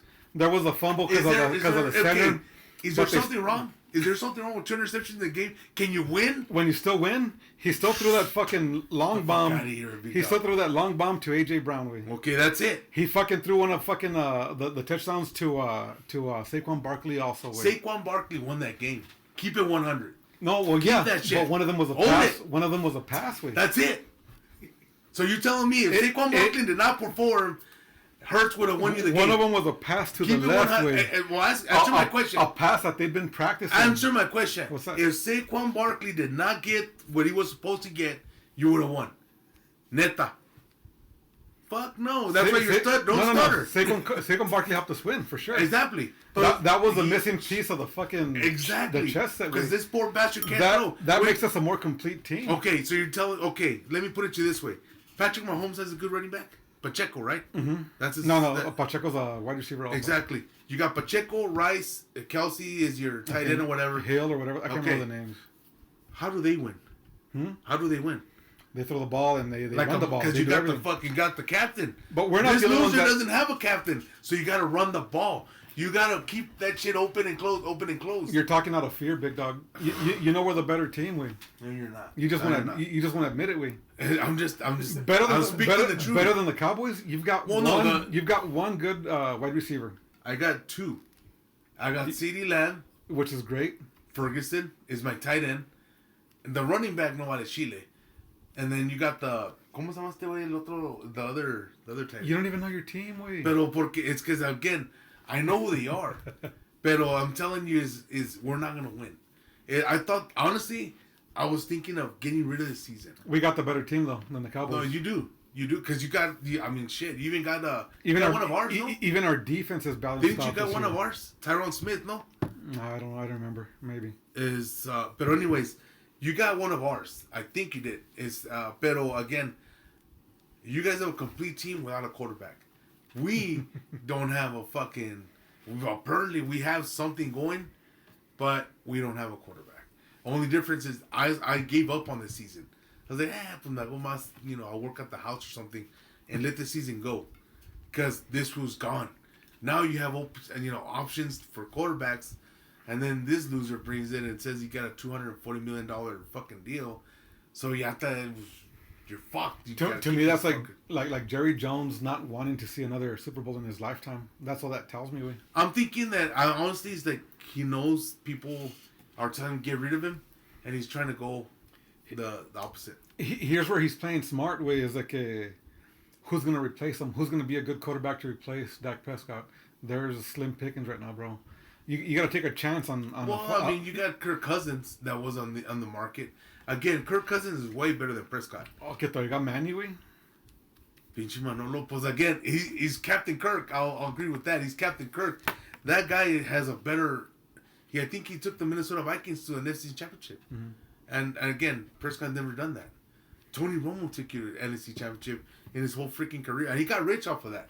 And now he's a commentator. But to me, it's Prescott's. I'm gonna be rich, and I don't have to work for a ring. I mean, do you want to be that one kind of a player where you're another Dan Marino, where you're rich, you're an icon in Miami, but you have 0 rings? Mm-hmm. I mean, if that's how he is, then by all means. Pero Joe Montana's an icon, and he has fucking rings. Troy has rings. Tom Brady. Ese güey tiene 7, güey. Pero again, that's somebody that wants to win, and he loves his job. Prescott doesn't love his job, and the way they played against the Broncos, I thought we were going to lose that. Again, special teams won, the defense won. Your case, Hurts didn't do shit. Barkley did all that. I mean, he ran for, I think it was a shitload of yards. Dude, that was the first game of the season. I think where they fucked up, they didn't play the starters in the preseason, and that didn't help starting in fucking Brazil of all places. That was a home game, way, and that's what no excuses, way. The turf is bullshit, but no excuses. A home game in Brazil. Who the fuck does that way? I wasn't happy about that way. A home game should be at fucking home way. Fuck Brazil, fuck playing. I mean, if you're going to take the NFL somewhere else, do a preseason game. Not a regular season game way. Fuck that. I don't believe in that bullshit way. Well, no, you're right. Because, I mean, you're playing. I mean, I think the elevation was pretty high there. No, algo así. I think the conditions were fucked up. It's not so much the elevation, it's just the turf. It's different. Soccer turf is different than football turf. And you could see both fucking sides, not just the Eagles fucking having to adjust, having to change their cleats to adjust to the fucking turf. Well, I mean, that's at first, when football did start, it wasn't fake. You can't wear tennis. That's why Saquon Barkley fumbled. Saquon Barkley fumbled too, was because of that reason, because he didn't grab ground. Exactly. But what I'm trying to say is, that fumble, I mean, yes, he did come, but he wasn't affecting the game. As a matter of fact, when he dropped that fumble and he got on it, what was the next play? Well, the next set of downs, they fucking he changed shoes. And what happened? He started kicking ass. Fucking A. Again, you adjust to it. Hurts had plenty of time to adjust, and he fucking choked. But that whole game, there were were some of the passes that fucking Jalen Hurts threw where the defender, I can't remember his name, from Green Bay, where the defender was falling behind because he was slipping too. And I'm going to tell you something. You got lucky that Love got hurt because they were going there. They were, I think, in the 30 or 40 on their side. There were seconds left, way. And they were about, again. No, they weren't going to win, way. Wait, they were at the midfield. You stopped it like at the 20, and the first play got them at that 45. I mean, that's another Aaron Rodgers right there. Shit. So would you believe, Jordan Love, I've got respect for him as a quarterback. And that was the only game last season in the playoffs that I predicted right. I knew they would fucking beat the Cowboys. round one. Well, I mean, Because I'm scared. they had found their stride. They found their stride, and fucking the Cowboys went in there like, oh, we're gonna beat them. It's just the fucking Packers. Bullshit. It's just the fucking Packers. Well, no, it's the way I see the Cowboys is that when they played that day, I knew that I felt something wrong in me. Sentí culero, because again, we went to Junior's house and we watched the games there. And the Browns... I bet you Junior was laughing. No, wait. Espérame, wait. What happened was that Saturday, the Texans played. And they won, and they were supposed to lose. And I'm like, fuck, wait a minute. The low seeds are winning. So the Texans beat the high seed. And then the next one, the Browns dominated the other fucking... I'm like, wait a minute. These fucking losers are the low seed that are supposed to lose are winning. And then I was like, ¿sabes qué? Ya valí verga. And again, I saw Sunday and it's like, I felt it. I already felt that the top seeds, the Detroit Lions were not supposed to win. And they won. And that's when I was like, yeah, valí verga. And sure enough, fucking Aaron Jones had a field day with the Cowboys. And that's when I was like, you know what? All the top seeds, besides, Kansas City, they all lost. All the top seeds lost. And why? You can ask, but my thing was when all the top seeds, I knew they were gonna lose. I just didn't know they were gonna lose. Bend over, Simon. So I was like, ay, way, they're losing bad. So al último, I told Junior, ¿sabes qué, way? The only thing I got back because what's up, man? He talked shit like always. You make a fuck, and I was angry. So I went home and then, like, you know what? You won the bet, so they sent up carne asada. The next walk, because from the walk, I went to the playoffs. So I went to his house to do the carne asada. To watch the Texans. And there's an annoying voice. ¿Cómo le dice? I think it was like a weird or some shit. Pero every time the Texans were fucking fumbling or yeah, and it was against the pinche, was it the Ravens? And they lost. The Texans lost. And I kept poking at them. And I was making that noise like, oh, fumble, ah. And I started yelling. Y se emputó. And le dije, Pino, relax, Pino. But again, and they lost. They lost culero to the Ravens. Y le saqué la garra Junior. Pero I lost first. So he's like, hey, well, pues at least I got to see the second game. I didn't, you lost the first. So I mean, yeah, you got me there, you son of a bitch. Pero it was fun. It was funny because le sacaba la garra y se enojaba el güey. Pero it's one of those days, when you're competitive in the NFL. You know what I mean? Pero I think the Cowboys they're gonna suck this season. I plan to do plant more. Your mouth to God's ears, Big Dog. And the Philly, I know they're gonna be second. They're gonna. I think the Eagles are gonna end up being in the wild card. They're not gonna be number 2 seed. The fuck out of here, Big Dog. Pero they're not gonna be the division leaders at all. They're gonna be in the wild card, and I predict that in the NFC side, the Commanders are too fresh, and the quarterback is good, and it'll be good. It'll be Niners versus Eagles for the NFC again. Just watch. It's not gonna. If you got that, I don't even feel the Niners are gonna be there. I think it might be the Lions. Harbaugh. I think it's gonna be the Chargers. They're the Chargers with Bah. No way. And the only reason I'm saying is because he inherited a rookie team. Yeah, he's gonna be another Rams. It's like everybody's new, so they're hyped up. And though even the way the Rams played, they weren't even that good. Pero I honestly feel it's gonna be the Lions and the Chargers, and for the NFC. Pero on our division, it's gonna be Commanders, and it's gonna be a debate between who sucks more, Prescott or Hurts, on the second. Pero that's gonna be that, and the Saints don't look that bad either. There's certain teams that are looking up there. Pero yeah, you're not gonna be number 2. 1, 3, 4 division leader. But the Saints, that's Carr as your quarterback, bro. I think this. I need to see them win more before I fucking give them that fucking expectation, bro. Because they kicked ass week 1. They did. And Carr's at this point, Carr's a fucking veteran quarterback. Way. Bro, and he has Devontae. I mean, again, I think he's coming back from an injury and a finger injury. Pero that fool's bomb, baby.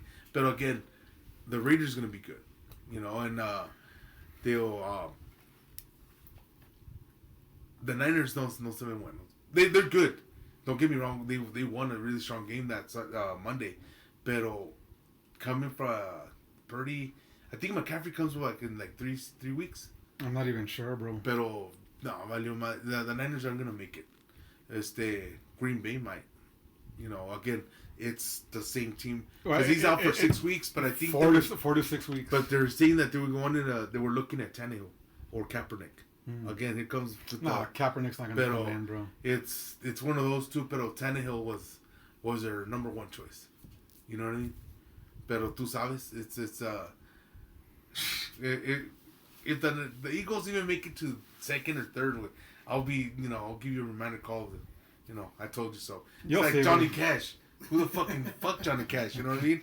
I just fact check your ass. You know what I'm saying? But again, it just depends on what you're trying to do. Hey, wait, it's like false, y la chica igual que los Eagles, no mames. Hey, wait, I want Adrian to hear one of your funniest stories ever, way.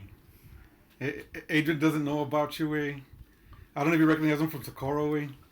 And you know what? He was I remember him now because I look at his face now. He was all rockered out. Yeah, he was you would hang out with Gumby, right?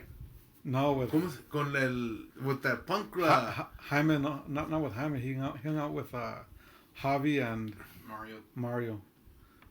Javi, the one that was here before. No. Yeah, Mighty Mouse. No. He lived in the other side of the railroad tracks.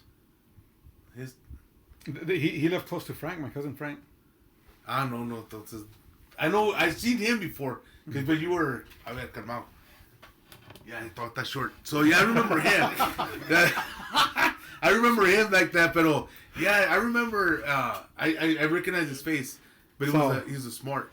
So all due respect to Bulldog, to Big Dog. Sí, cálmala. All due respect to Big Dog, he used to be a bit of he used to cry wolf a lot, way. He used to cry wolf a lot. Una vez he called me. He called me, bro, practically crying that his Cadillac caught fire. Oh, snowflake. And I started laughing my ass off, way. Yeah. Y este güey me empezó a gritar, "It ain't funny, motherfucker." At some point, you know, when you like a car, you assume it has feelings, right? So, Como Christine. Ándale. So, I had a Snowflake. Every car I have, I always put a name to it. So, I had Old Yeller, which is a 78 Cadillac 2-door. This was a 4-door Fleetwood Broham. We went to Chaparral. Well, that's where the area that I used to work in, that area. And then on the way home, I took off the lowrider rims just for the simple reason that it wastes a lot of gas. Put the factory tires on there. On the way home, I think it was like maybe 9:30 at night. The son of a bitch got on fire on the 375. The burn mark is still there. And every time I pass there, it's tagacho. Pero I called my buddy for some sympathy, like, "Hey, canal," and he fucking starts laughing. I was like, "Shit, wow." And I was like, "You son of a bitch." And, you know what's weird? You know what the worst part is mi jefe was a little strict and he was a little, hard. What did Jason call him? I remember telling Rene was laughing. And I was like, "Man, fuck you, man. That's my car. That's Snowflake." And then I called my dad and I go, "Dad, the car caught on fire." So, "What do you mean? Something about the carburetor or something got on fire." And then I'm on my way home. So my dad's like, "Andale pues, well, I hope you're safe and come back." Well, I paid the tow truck to take the car to my dad's house. And my dad comes out, "What the fuck is this piece of shit doing here?" "It's my car, Dad. It's, llévalo al yonke." And I was like, man, no sympathy at all from nobody. And the next day, he pressured me to get rid of it. So those guys that buy cars, junk cars, came and offered me $80, and my dad, he's doing you a favor, and he took it. And I was like, man, no sympathy from nobody. Se quemó gacho, Big Dogg. All the front end, carnal, it was gone. Some of the metal was melted. ¿Te acuerdas? It looked like burnt wax or a candle. It looked like a candle that was dripping down with some of that metal. And That's like, how hot it got. And well, you know, back then, Big Dog, you know, you're talking about early 2000s, 2005, 2006. So me acuerdo que I had a Kenwood CD player, and they broke the windows and they wet the whole interior. And I was like, no, what are you doing? I was still thinking of saving the car. You know, when I went in there, remember I had a Kitana Sprint. It got ruined. I had my whole thick book of oldies and rap music, the CDs. Melted. They were, half of them were melted. Some were, I guess, como le pega the heat, it kind of like comes off apart. Oh. But, you know, the only thing I could save there was my 12-inch subwoofers and an amp. It's porque they didn't wet the trunk. If they would have wet the trunk, I would have been, that's it, I'm done. But they broke the windows, and they wet the whole dash so the fire gets from the hood or from the engine compartment doesn't go to the back. It was a very tragic time right there. Está cabrón. I feel you, Big Dog. Yeah, thank you. I mean, at least someone does. Anyway, I mean, you know, you cried wolf a lot. So yeah, but you know, how many times did we have canceled plans because something like that would happen? Well, that didn't really happen. Well, sometimes it happens, but you look at them and you know, there's I don't know. I don't want to talk about a snowflake no more. Pero it's tragic, you know, and now it's funny now because I'm at fucking 25 you're crying over a car. Pero you've come a long way, Big Dog. Son of a bitch. Pero it's like, man, if I would have had that car still, I think I would have been. Bury me in that motherfucker. Fuck, bury me in that shit, Big Dog. It's an 8-foot fucking coffin for free. Pero no, sí valió más.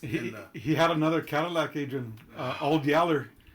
And when Rudy was living in Roswell, going to aviation mechanic school, they went to go visit him in Old Yeller. Casi se morían de carbon monoxide poisoning. Why, Big Dog? Because we didn't know that. You know what, Big Dog? I didn't even know that the exhaust estaba doblado towards the trunk. So, pero we always rolled down with the windows because I'm a smoker. So, yo bajaba las ventanas, and that day, me and a friend of ours like, hey, let's go visit Rudy, Simone, and we're driving, but we picked the day of the year. I think it was like a February. I don't know when. It was cold. So, my friend would tell me, hey, bájale con. He'd rather smell the cigarette than because he was violento. So he would tell me to lower down the window a little bit. So I lowered it a little bit for smoking, but at the same time the carbon monoxide was just building up in the cab. So after a while you don't smell it, I guess, or it's immune to your nose. So when we stopped at the checkpoint in I think it was before you get out of Mogoro, we lowered down the window to talk to the border patrol. She's like, fuck, what the fuck is in there?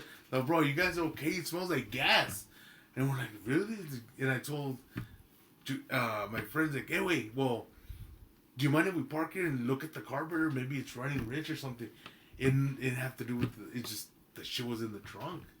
So once we got to Rudy's area, we looked at the pipe, and sure enough, the actual muffler, the end part was bent into the.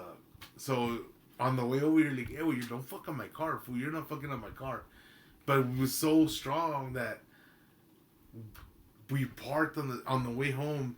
We parked on the freeway, and he's like, fuck this shit. And because it was rusted already. So, boom, he just took that shit off, and it was just an open. The exhaust was actually facing the floor. And we're like, God, bro, it smells. We're way better now, fool. Like, it doesn't smell like gas anymore. So we on the way home, we're actually safer than we went there in the middle of the night. What do you think happened? Do you think you ran over something, or was it a Johnny Cash fan that was trying to get back at you? You know what? I'm glad. You know what it is, Big Dog, is the only person that I know that's a Johnny Cash fan is over here, because I mean, there's other people, you know, in our circle that believe that Johnny Cash is the shit, and when we debate, I win. You know, That's again, what I do. facts are facts. Hey, I Big mean, Dog, but you gotta admit, wait, whenever I sing Johnny Cash, it sounds beautiful as fuck, way. I mean, it makes no sense on the music. I mean, I kill somebody in Mexico or Juarez, Mexico. I mean, just because they mention Juarez or El Paso doesn't mean it's a famous song, Big Dog. I mean, again, unless you're like, well, oh, we mentioned El Paso, but no, I mean, come on, Big Dog.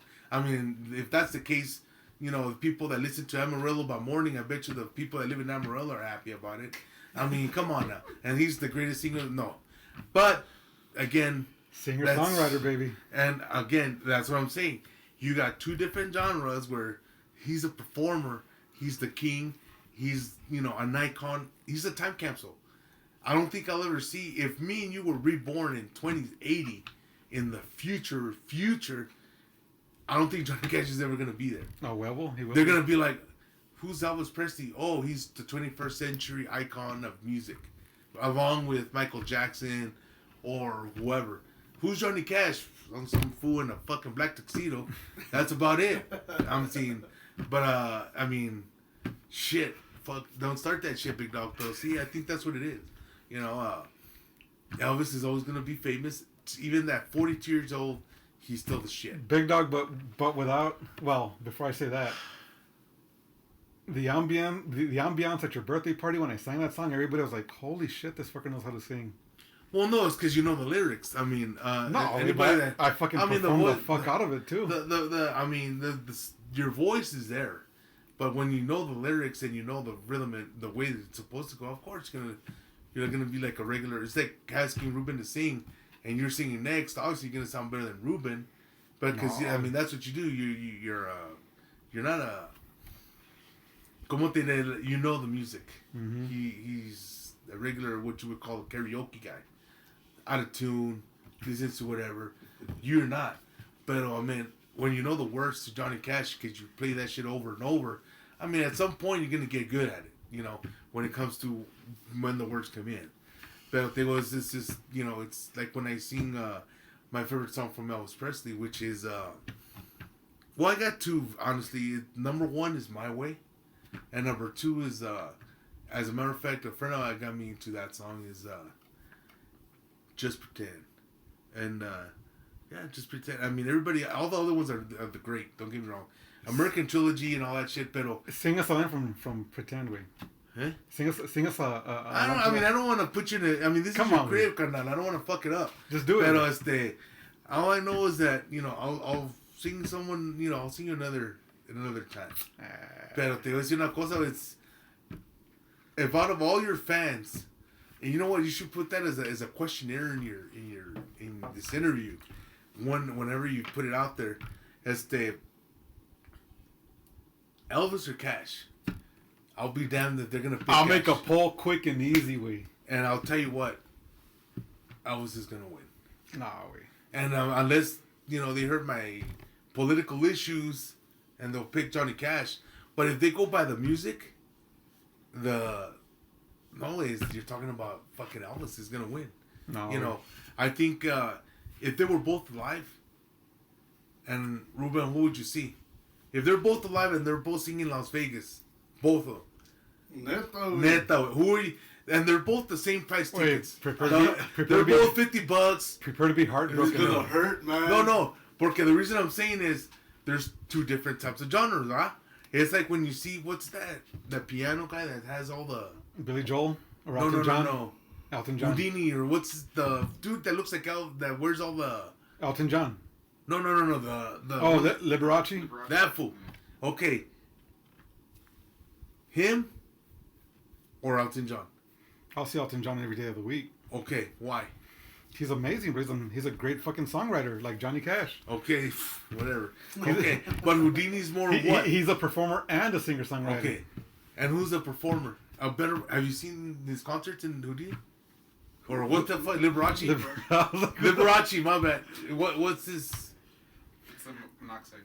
I know the name, I know the outfits, I don't know the music. Why? For Liberace, because I don't give a fuck about it. Okay, but again, if you go to Vegas, whose name is all over Vegas? The Beatles. Yeah, okay.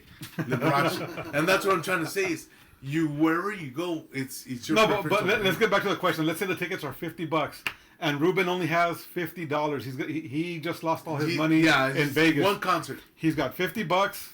You've got Caesar's Palace right here playing Elvis, and you've got whatever the fuck else over here, the Mirage or whatever. MGM Grand playing Johnny Cash. Yes. Where's Ruben going? I'm gonna see Cash, man. Okay. Why would you choose Cash? Porque it's a lot of history there, man, believe it or not. In what aspect is your history? O sea, que he had a lot of influence on a lot of the rock bands y todo eso. Everything from country music, outlaw country, was all defined by him. Yeah. Okay. So your influence is on what? Okay.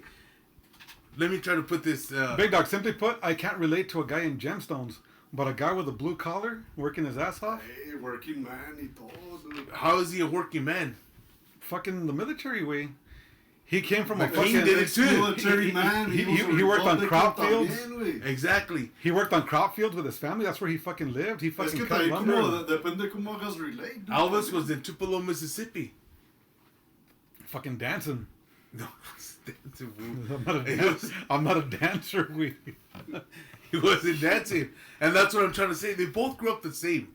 Only difference, this was in Mississippi. This one I think was in Jackson, no? Mm-hmm. No, not Jackson. It's in Tennessee. Somewhere in Tennessee, right? Okay. So they both grew up the same. You know, only difference is the king of rock and roll was in an African community. This fool was in what you would call, not the racist, but in the white collars, the gringos. Okay. This fool came up, why can't the black, and I'm not, again, I'm being a Democrat like this fool. I'm picking it, why is the black community, B.B. King and them, look at him, Elvis, as a good-looking performer. And a singer, obviously, because he has a voice. Do they? Yeah, bro, I Google it, but put it, B.B. King, what's this other, todos los morenos, all of them that are in the blues, jazz, gospel. John Lee Hooker and there's mentions of them. Buddy Guy. Okay, all of them consider Elvis as a good looking. I think he wasn't Christian. Again, I can't relate to a good looking dude. I could relate to Johnny Cash. To a pill popper and to how's that? How dress? So you're telling me that a song. What's your definition of songwriting? It's exactly in the word. Okay, you're right. But what is your definition of it? There's quality music and then there's and shitty Johnny music. Cash is fucking quality. So there's no ands or buts about it. So making parts on a Cadillac is a good song? Huh?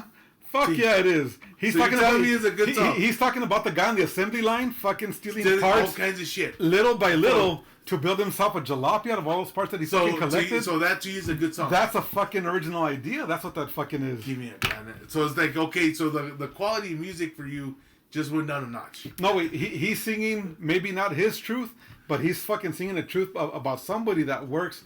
Because what is he talking about there? Again, economy. This motherfucker. This motherfucker's working his ass off at the factory in Detroit, the Cadillac dealership or whatever. He's working his ass off and he's still not making ends meet. So he can't afford a car. So what's he gonna do? I'm gonna take a piece at a time.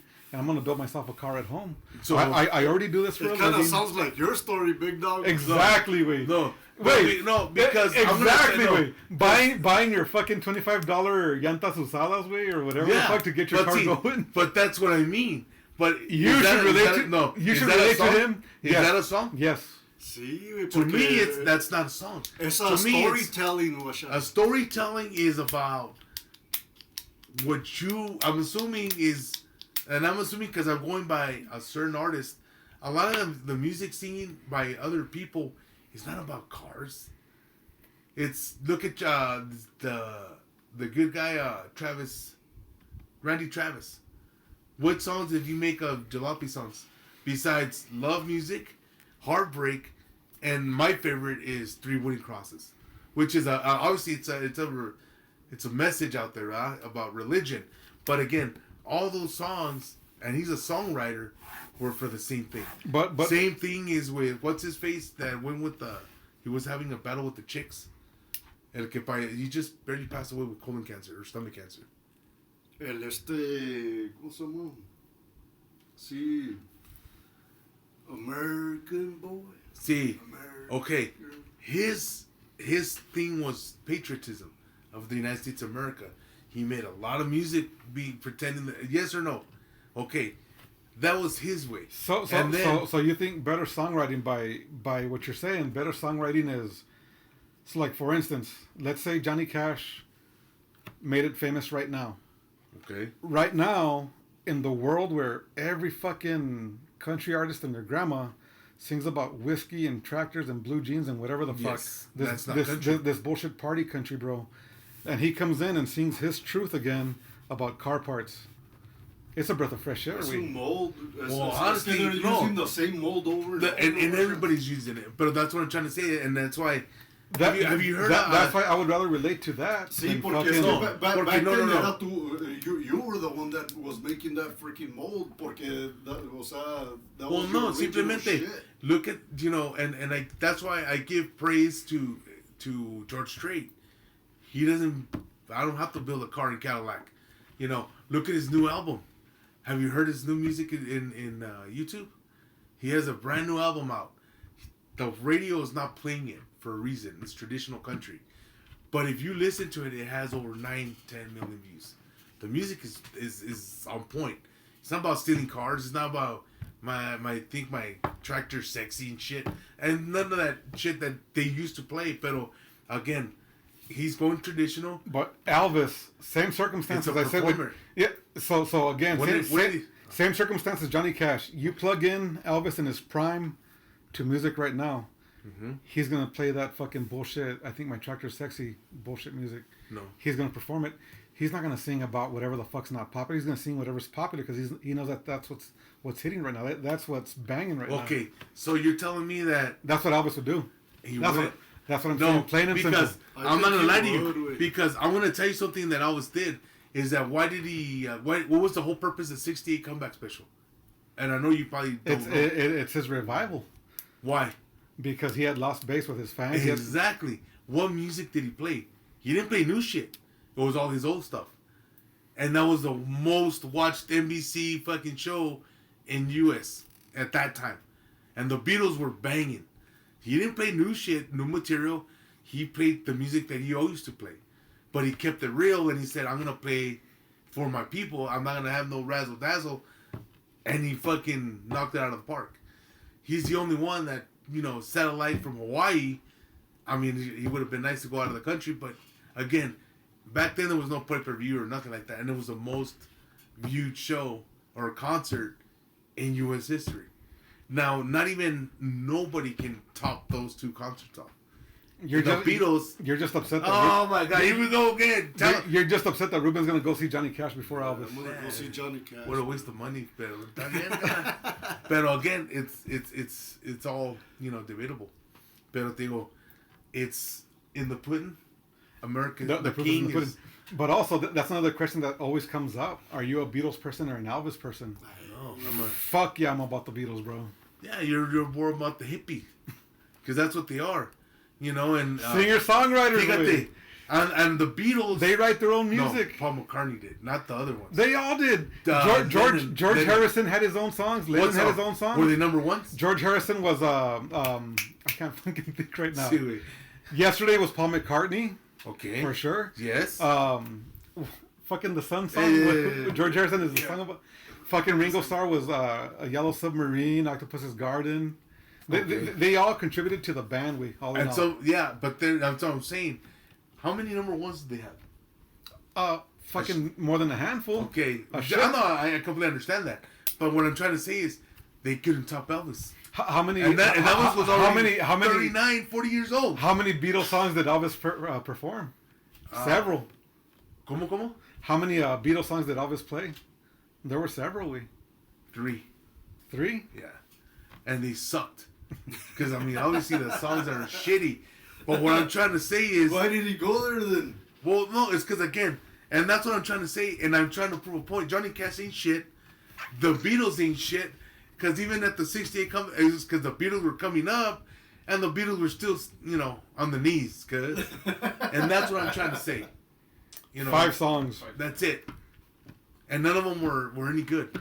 If you got the one from the Beatles that I like, if you got and I'm not gonna lie to you, the one in that era, besides the King of Rock and Roll, I think, are the Monkees.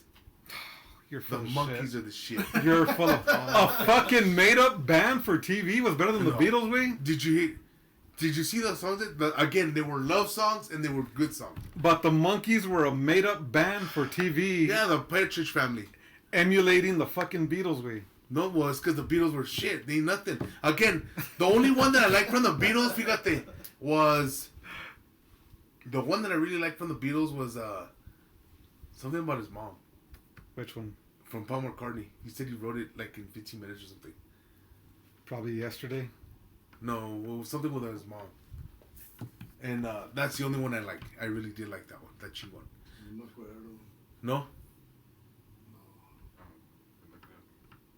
I'll remember it. Te digo cuál. That's the only one that I think is good. Yesterday. I was right. No. I know that one. I know that song, but it was Elvis sings the hell out of that song. Let It Be. Let It Be.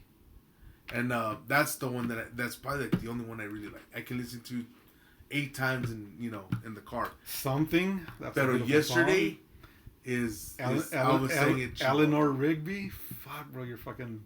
I don't want to get flagged, so I want to insult you with the R word. Pero when it comes to singer-songwriter, to me, Jim Croce was better. If I could have, what's that? Name something in a bottle. Oh, okay, there you go. I was gonna say name a Jim Croce song. I was gonna fucking stump you. Yeah, no, that one I do remember and there's another one. Leroy Brown's is another one good, and those are all his songs.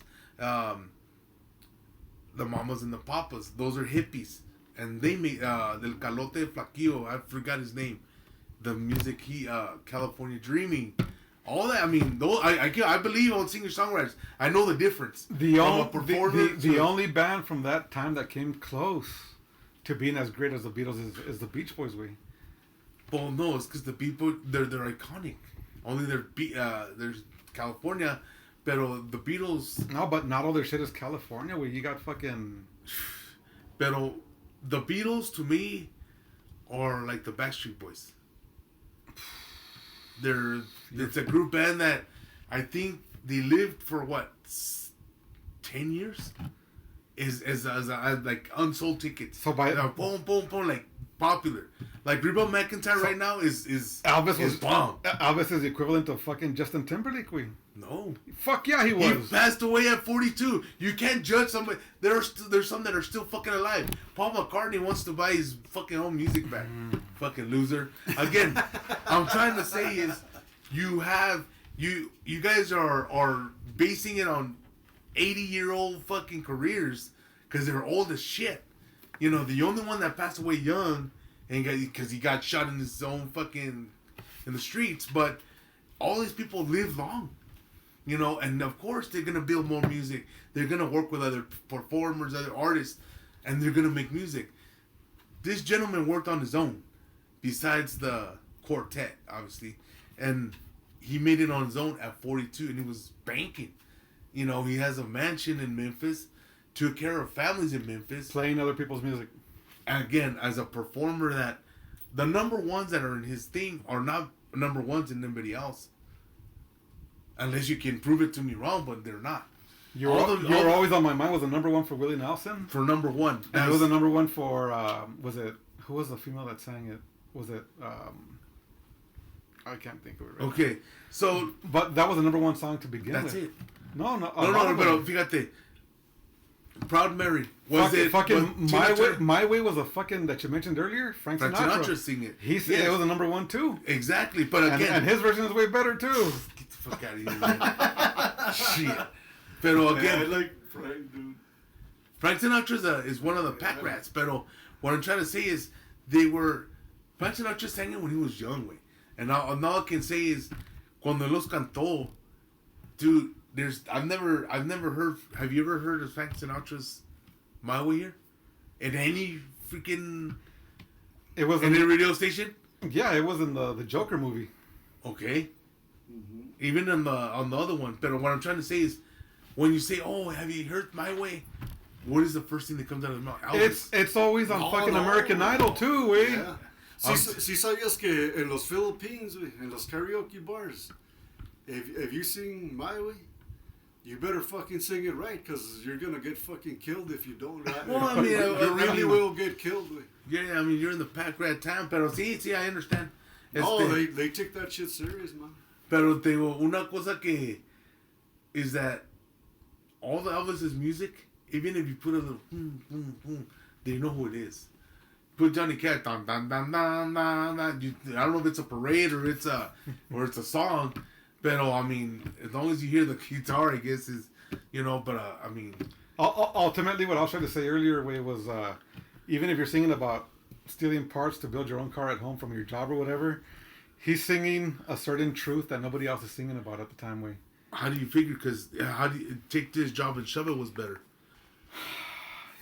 Come on, Big Dogg. Are you telling me that one's... That came out later, I believe. Oh. They might have been inspired by Johnny Cash. Shit. No, I'm just saying at that time, who's singing about being sick? Who's singing about the downtrodden people, Who's singing about the Native Americans también and their fucking struggles in life? Uh-huh. Johnny Cash was, Nobody else was doing that shit. Everybody else was singing whatever was popular, the doo-wop or whatever the fuck, to make it in the charts or to make it to the Grand Ole Opry. But what happened when Johnny Cash, and they showed in the movie, what happens whenever he shows up singing songs that everybody else wrote, and fucking Sam Phillips or whatever the fuck his name was tells him, "We've heard this song 100,000 times, just like how you sang it. Mm-hmm. We want to hear something new. Do you have anything fucking else?" And then he starts singing fucking Folsom Prison. What inspired that song? He was in the Air Force looking at an old school documentary where they talked about Folsom Prison. Mm-hmm. And he's relating to Folsom Prison to his time in the Air Force. That's how he associates to Folsom Prison. He was never a prisoner, but he associates to it that way. And so but what I'm trying to say is, okay, I can relate to that. You can relate to all that stuff again to a person that serves country, right? Mm-hmm. And okay, what I'm trying to tell you is, the music that he played is not played no more, unless you want to watch the movie Walk the Line. But I mean, the only way you're gonna hear his music if it's on fucking America's Got Talent and it's Johnny Cash Day or whatever. Who sings the best song from Johnny? Again, right now, you go to a karaoke bar, people still sing Jackson Way. You know what? We need to do that. I don't think so. Because June Carter's in it, right? Yeah. Of course it's gonna be fun. Again, she's the GOAT. This fool's is nothing. I don't know. And when you hear her voice, it's like, wow, está bonita la song. This fool's just a tag-along, carnal. And that's what I'm trying to tell you. June Carter is the GOAT, and this fool's a follower. And I don't know how much any times I have to say it. He was already established when she was established long before he was. Yeah, he's a GOAT. But he was already established too whenever they started messing around. Yeah, and when he was messing around. We got married in a fever. Fíjate, ya ves? Hotter than a pepper sprout. That's one of the best duets of all time. And when I hear the voice, it's like, man. We've been talking about Jackson. And then when you hear June Carter, it's like, oh, wow, now this is a nice song. Fuck that you, dude. Is a fucking thing. But again, it's everybody's it's like politics and whatever. It's like, but to me, Johnny Cash ain't shit. He's a Democrat, even though he's a Republican. But to me, Johnny Cash ain't shit, Big Dog. He's never will be. Never gonna be. It's still to the point though that no matter what, at your birthday party, I sang better than fucking everybody else. I mean, I was a little over alcohol, but to the point that people wanted me to sing again. And I was like, fuck no, I'm done, one and done. I sang one song for the birthday boy, and that's it. And fíjate, and I was gonna ask you for something better than that, but once you're estás pedote, pues ya valió madre, whatever you want. Hey, what the hell were you singing that day? ¿Sabes qué? Mira, I was bad. Oh yeah, you were bad. I was over intoxicated, pero. And you hadn't eaten till later in the day. Way later. So my goal was, fíjate, when I get a good buzz, I like to, pay tribute to the king of rock and roll. So you were singing a Spanish song though. ¿Cuál? Pues, ni me acuerdo, güey. Because I don't remember the first one was I want to sing Bridge Over Troubled Waters. You guys attempted it and it sucked. It sucked, wait. And I was like, That was oh. And that's why we left. No, that we won't go into details, but that's not the only reason we left. I was like, no. And I told, dije a mi wife, hey, no mames, I can't sing for shit. I couldn't, you know, I couldn't focus. Because you were closing your freaking throat. Yeah, like, I was like, fuck. Yeah. And then I was like, you know what? I'm going to do a rewind. They were killing a dog outside. And I was like, you know what? I'm going to rewind. I'm going to sing My Way, the King version. And always like, so you know what? I give up. Ya vali madre.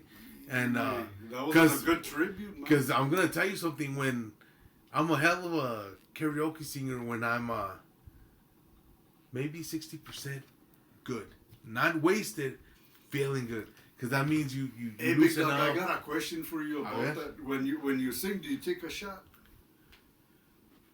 No. No? No. I'll take the shot, wait a couple of minutes, let the body flow, and then and then I'm really good. You know, I'm really hella good. Because again, the King is my thing, and country's my, like Johnny Lee, is the One in a Million is my favorite song. También, it's one of the old school ones. And when I sing it, You gotta sing some Neville Brothers way. this is the way. Aaron Neville. Aaron Neville, doesn't he? El que tiene un mole, right? And I don't you know his music way. I can't play it on here, but I only played one, and I mean I only remember one, I think. Pero I know what you're talking about, and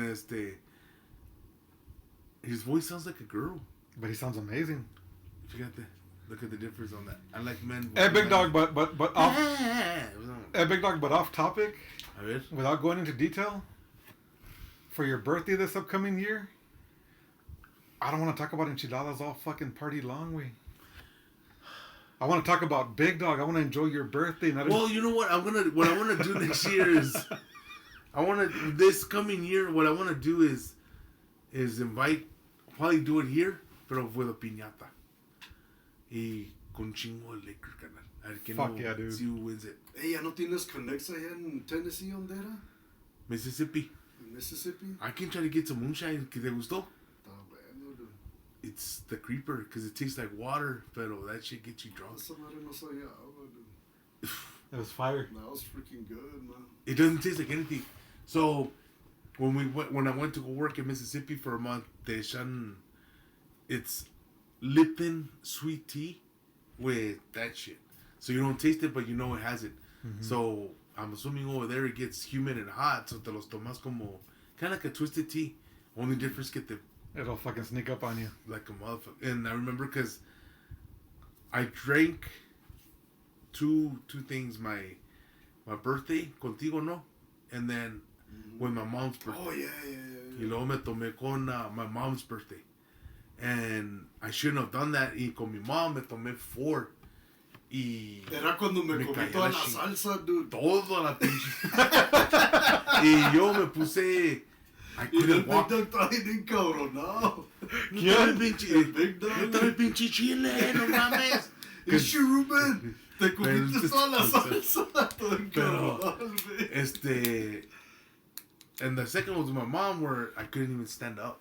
So me acuerdo que me dijo, "Are you okay?" Like, yeah, mom. And then the moment I would stand up, I told, dije a mi vieja, es que I gotta go. Y el otro compa me dice, man, I checked up on you to see if you're okay, and you look like you were dead. You were snoring with your eyes open, looking para arriba. It was bad. ¿Por qué Denise no vende salsa, güey? No, pues it's upon request. Sí. Porque se le duerme. No, nomás. Fíjate Hey, you que... gotta get her selling some salsa, man. Or something, canal, porque... You hear that, Denise? Ruben wants to sell your salsa. Yeah. Love your salsa, Denise. You With know the that. tapatía. Pero sí, we should do that. Hey, Big Dog, I got another question for you. Uh-huh. True or false, or give me the details. A ver. Because I'm not sure if I remember the story correctly, and I think Agent will get a kick out of this story too. He's a little quiet over there, Big Dog. True or false? Or again, give me the details. You once got in trouble working at the airport for fueling a plane and smoking a cigarette at the same time. Yeah. No. I didn't get fired for that. I was. I didn't say get fired. I said got in trouble. No, that one I did get in trouble because I was smoking while I was fueling Cessna. It was 100 low but that shit is flammable that way. But I mean, again, you're young, you think you know it all, and I'm up on the ladder, and I'm smoking, pulling up, and I mean, at that point you would think, "Ay, that's an expensive airplane," but I didn't. What the fuck are you doing? And I was like, man, no, like, but it was a very rebellious, immature time. Like, no mames, güey, nothing's gonna happen. How old were you? Estabas hablando como unos 20, 21. I mean, at that point, you're supposed to be a man or an adult, ¿verdad? Not in El Paso. No, güey. Pero, no mames, no va a pasar nada. No, güey, ¿cómo chingas que no? I remember when I first heard the story, Gonzalo said it to me, güey. Yeah. Y Gonzalo was doing the perfect... Yeah. How did he say? He's like, ¿te imaginas este güey? And he's doing like a pose the way you stand, güey. and then fueling the plate, güey. Sí. So the way fucking Gonzalo said the story, acting it out as if he was you, that was gold, bro. And I was thinking, man, no mames. But again, you're I think I would take, like, como no te regañan, I wouldn't take it right. Like, if I would have known that, and la cagué, cara, ni call me, fine, I'm sorry, it won't happen again, pero since you're going at me, I try to defend myself. No mames, no va a pasar nada, güey. Am I still here, right? Y la chingada. But I know I fucked up, because I know that. Pero, I mean, cuando te, güey, and I get on defense mode right away. Sí. Lo. At that age. Sí, te vale madre. And that's when... no, but es que that's the age when you're indestructible, güey. You feel you're indestructible. And, no, you're indestructible, man. And you're 1, 2, 3. I think that was like my second strike. Y la second one, y luego, fíjate, I call it the rebirth. Porque a mí me sacaron, me dejaron ir, y el compa entra otra vez, hey, good luck, man, ¿qué chingas hago yo, güey? Pero it's just, I think in my 20s, yo, I really didn't, at that point, I mean, I really didn't think of a career. It was just whatever gets a paycheck to pay the rent and the bills. I really never looked that up. I wish I figured it out sooner, bro. Well, see, I would have done that too. My dad would always tell me way to buy land, and when you're young and dumb and you think you know better and you don't do it, and all these years later, I'm like, fuck, man, You fucked up. I fucked up. And it's those things where, I mean, I think our parents were more mature at 20 years old. Definitely, You bro. know, they at 20, I'm assuming they already had their own crib and kids and whatever. They were forced to grow up faster, all our parents, all of us. Pero now, when we were 20, you know, I lived in the apartment, and te vale madre where you had a mattress or not, as long as you had somewhere to sleep. And really never think of, because imagine just starting a career at 20, because that means when you're 40, you get 30 years of whatever it is. So Doesn't start being seteado at 30 years in whatever job you're at. So on that note, Big Dog, what are you trying to teach Angelina now and your stepkids? What's the biggest lesson you're trying to teach them in life? Sooner the better. As far as what? In whatever you're gonna do. And I mean, Angelina, I'm trying to live what I couldn't do with her. And what I mean by that is, I was like, babe, mija, wouldn't you like to be an MMA fighter? No. Look at, like, at the time it was, Rousey and all them. But I'm like, I don't know. That has to be bred in you or something. Porque, pues, you're not going to take the punches in the face or jiu-jitsu and tolerate the pain, ¿va? But I was like, wouldn't you want to be an MMA fighter? Or wouldn't you want to be a boxer? Or, no, she's like, no, Dad, I don't want to. But what I do instill now is you're going to start the career at 20, 21. As soon as you graduate, I mean, I'll give you a year off to go work at Denny's or whatever just to relax for a little bit, but go straight to school. And because if you think about it, you can't cut them a break. Porque le digo, you can turn 22, 23, and you're okay. already starting career. When you're 44, I'm assuming if you love what you're doing, you're gonna financially vas a estar chingona. And I try to, because if I started late, so imagine starting, if me and you started at 21, let's say if, Joe didn't get sold out or whatever, something tells me you would never left Joe, and you would have been something up there. I knew I was going to leave way. I just never knew I was going to be blessed with what I got now. I was afraid that I'd be stuck there forever. And all due respect to my buddies that still work there, because I still talk to some of them, and I do love them like family too. But I'm speaking about myself. Way, like, I knew I wasn't going to be there forever. Did I fear I would be stuck there forever? Definitely, for sure, bro. But I knew I was going to figure something out. And I'm glad I did. If you got to remember the day that we were looking for jobs, and you applied for me at the Union Pacific, and though everything was good, and then, are you a smoker? Le dije, yeah, I'm not going to lie. Dijo que sí, boom, kick the fuck out. What the? Say no. But since you already did it, it doesn't let you reapply, right? So it kind of like memorizes it. And since then, I always thought any kind of profession when it comes to that, I mean, smoking is not good for anything, right? I mean, it's just in general, pero me acuerdo que, hey, wey, they're hiring, let me get in there. And he pues, there's less smokers in America right now? There is? Yeah. Less? Because I think they're going for the vape thing, no? Probably the vape thing, like the Zins. And especially now that marijuana's legal now, everybody's going to it. Yeah, también eso. And they go, he's a computer geek. So they say, hey, wait, pues ponme. And, you smoke, ya me quiqueó. But, if we would have learned what we know now, I think I would have, or como dice uno, listened. But I was applying for the railroad forever, right? And they would never hire me. And I remember one time, I made it to the second interview to be a conductor that we were talking about earlier before we started recording. And I remember I'm looking through the room and there's this dude dressed up all thugged out, and I'm like, I'm gonna get it over him. I'm gonna get the job before he does, maybe.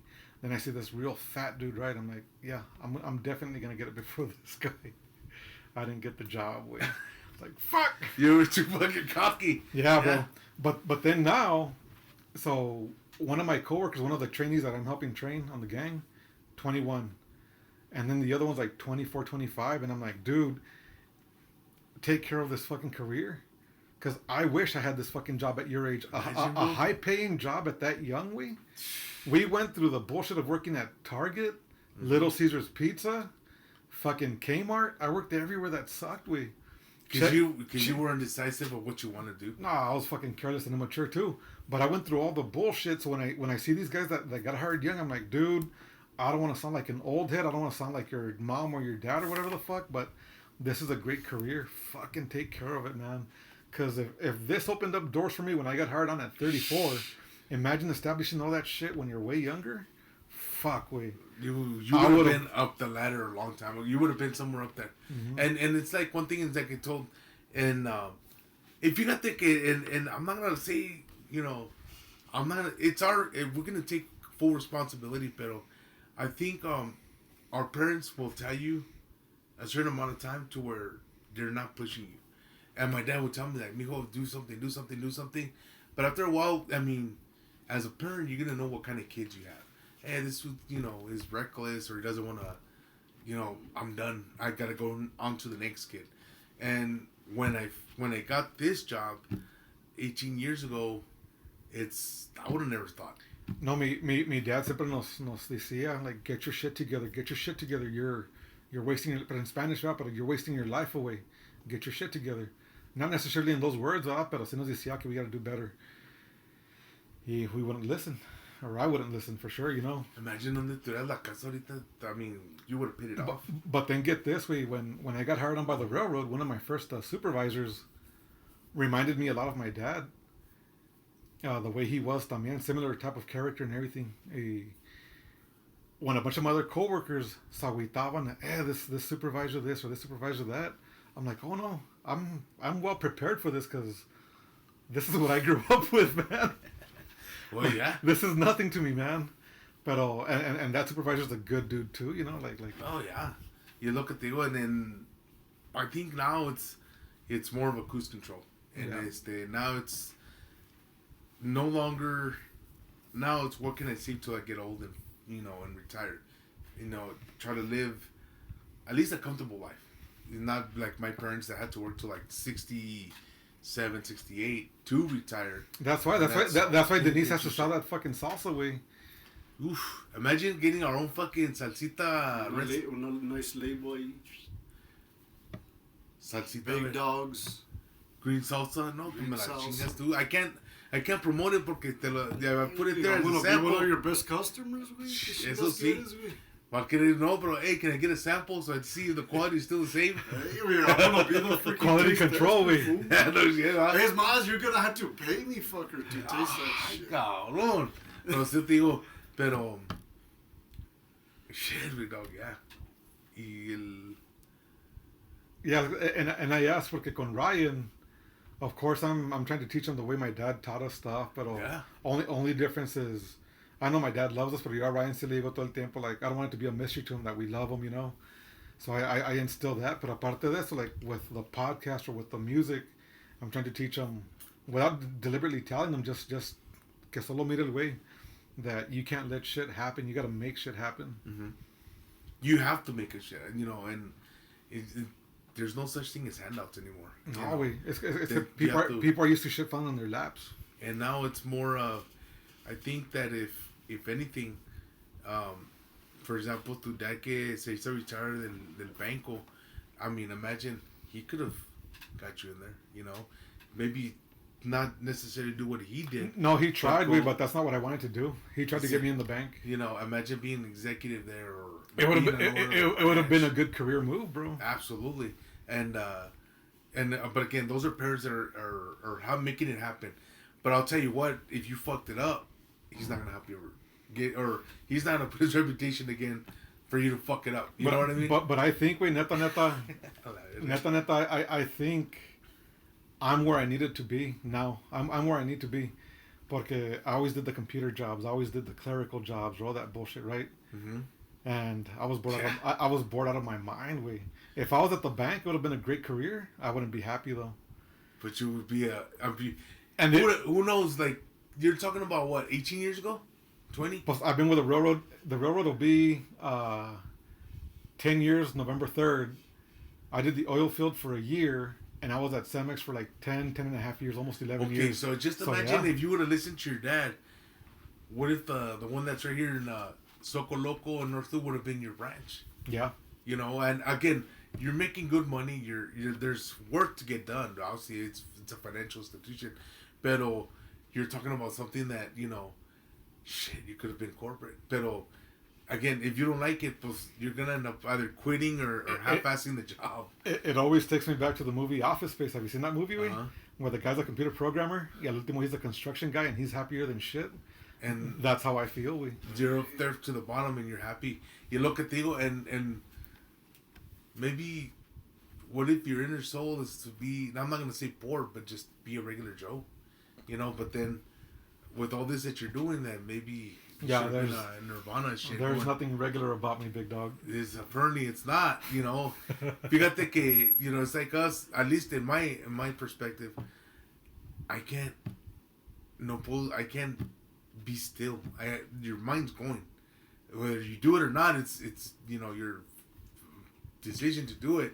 But there's so much stuff going through my head, like, shh. And my wife may say, hey, it's autism, or you're whatever. Le digo, no, I want to do so many things. Y luego de repente me echo una Coca-Cola.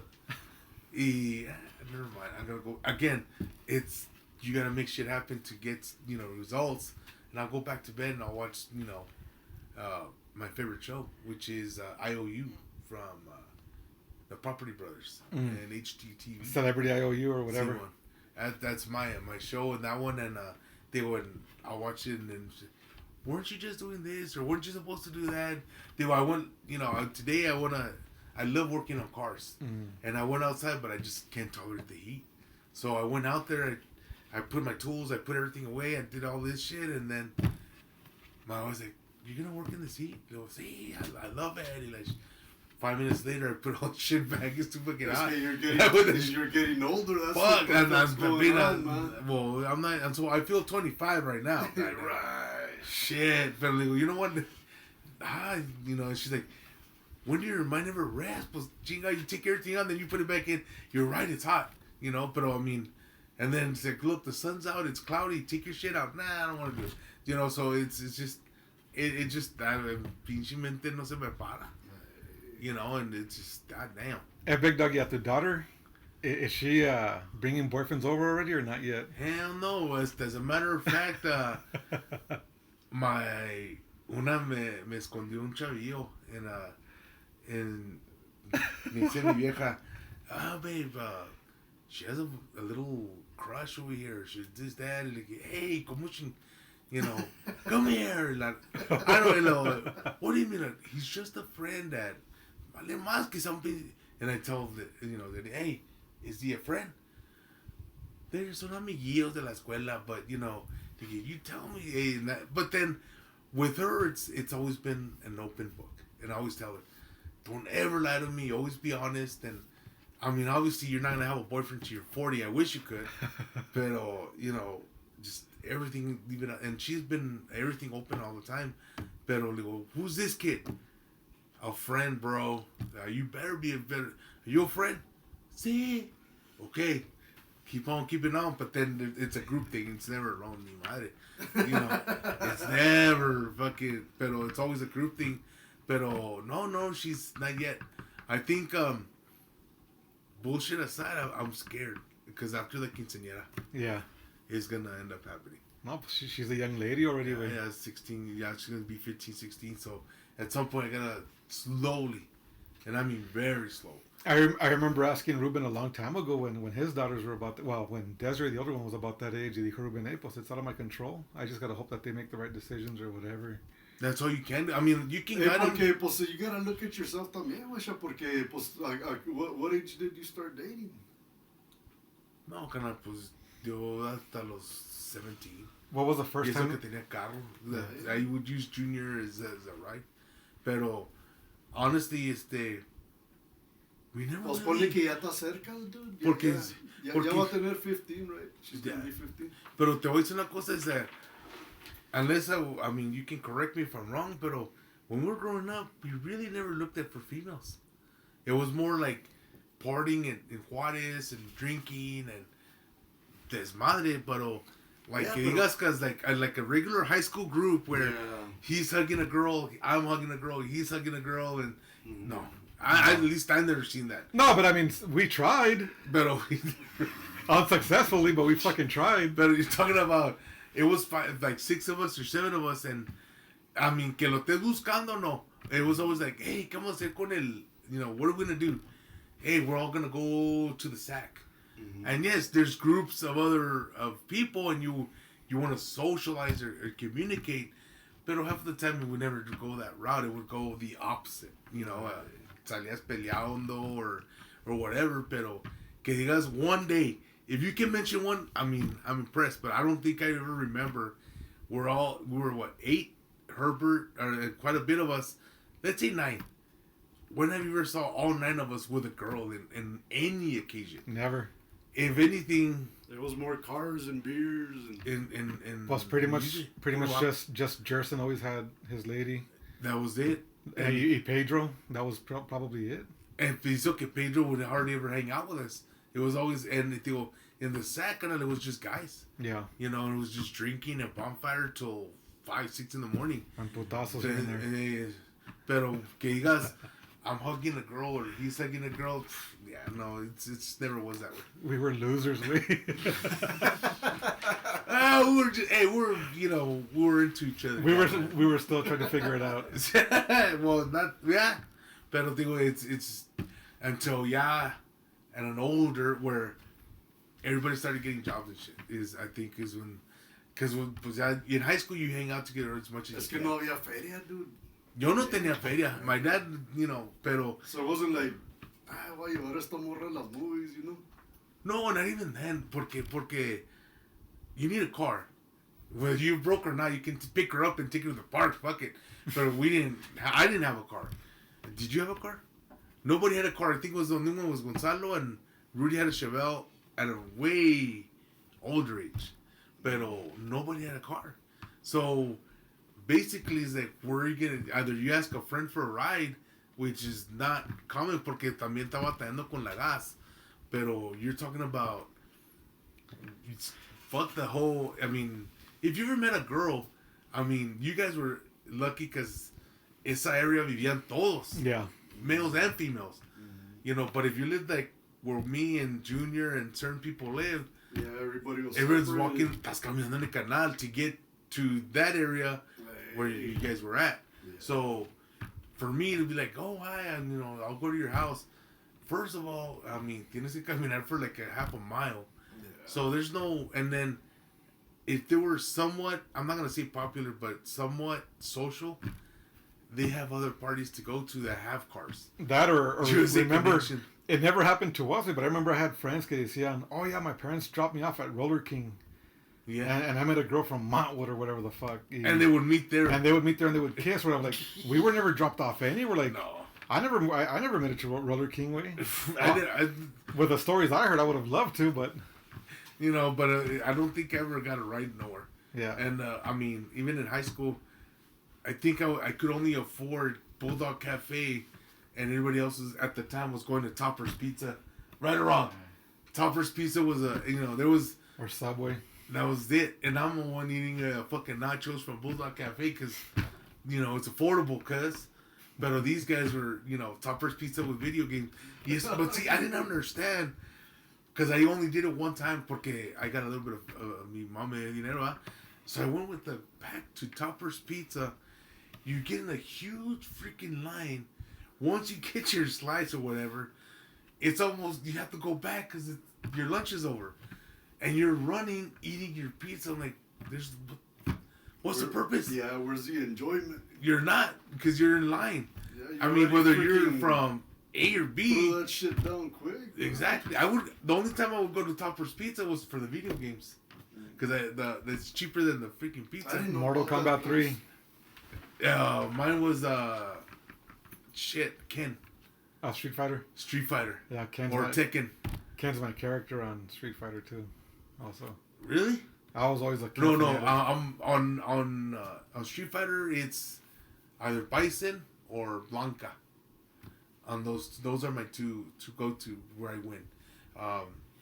When it comes to the one that you were talking about, ¿cómo se llama? Mortal Kombat. Is Kano or Sonya Blade. Those are my two. Sub-Zero was mine. Him or Scorpion, of course. Because you guys keep throwing that stupid shit over and over and over and over. The teleport. And even Raiden, stay and fight. Pero, those were, and besides Madden, you got me hooked into Madden. As a matter of fact, pero, because I wouldn't see Toppers, like, no, you guys are crazy for going to Toppers Pizza. But again, you were involved in school, no? I was a nerd. I was in that Cosmos program. In the nursing school, right? No. I became a nurse, but I was in Cosmos. I kind of figured you would, and it's I'm like saying that's. I remember you were on the other side of the building every time, and because Eric, what's it? Eric El Calote, ¿cómo se llama? Natividad. You would hang out with him too, no? Yeah, we were hanging out. And him with his girlfriend with the big old tall high boots, ¿cómo se llama esa chava? Oh, I know Eric went out with Melissa, and he went out with... She's like with big old big old boots. Spice Girls. I can't remember who else he went out with, but I know... Rocker, she had a collar to the belt. Oh, La Jess? Yeah. Güera? Mm-hmm. Yeah, and then... I don't think they went out. They were friends. I don't know, but and what's weird... Because They hung out a lot, but they weren't a couple. The only person that can verify for you this situation is the Adrian Miranda, el compa, I never got along with Eric, I did. He's one of my buddies. and I never got along with him because he was a bully. So one day they're like, hey, wait, you know, karatelo is, you know, 101, whatever. And I challenged them. But you're talking about me. I was, at the time I was like 5'7". You know, I was still in a growth spurt in high school for some reason. Pero estaba yo and this dude's big, right? He's tall and whatever. Pues I was not scared, but I was like, how the hell do I reach this, you know, this fool up there? So I'm trying to do his thing, And the only thing that saved me from getting my rear end beat, because I was 50-50, is their dog. He protected me and he started biting his leg. And he gets, and he starts running. Yeah, don't ever come back, bro. Don't ever come. And he never, nothing ever happened. So, Eric and his best friend Raymond, and we were talking about this recently. I was telling Ruben, because my brother Rick, the one that passed away, he had bought me and Rudy some boxing gloves at the swap meet. So that they were affordable little boxing gloves. And I remember Rudy had the red ones, and mine were, the palm was white and the top was black. They looked like Shamu. They were badass looking. But so Rudy and I, this is before Fight Club existed, the movie. Rudy and I would take our gloves to school. In those bathrooms, people would throw down. But it was like a fair fight type deal. Mm-hmm. Hey, Rene, you're going to go against so-and-so or whatever the fuck. Or, hey, Jaime, you're going to go up. Jaime Gonzalez went up against my buddy Abraham Grove one time. Abraham knew karate. Jaime was a boxer. Didn't turn out well for Abraham, pobrecito. But there were always chingazos. But fair and square, no se marrañaba nadie. But Eric and Raymond, being best friends, they put on the gloves and they went at it against each other in the bathroom before you get to the offices, at the end of the library. Okay. The bathroom's on this side. Mm-hmm. So Eric and Raymond put on the gloves against each other. Again, best friends. Those are the loudest chingazos I've ever heard in person. They're fucking punching each other hard. And you could hear the chingazos bad. Because Eric's a big dude. El Raymond was short and stout. And those chingazos were fucking... Yeah, again, whenever they were all said and done, they fucking pick each other up, and that was that. Wow. You get and that was the only... Because her...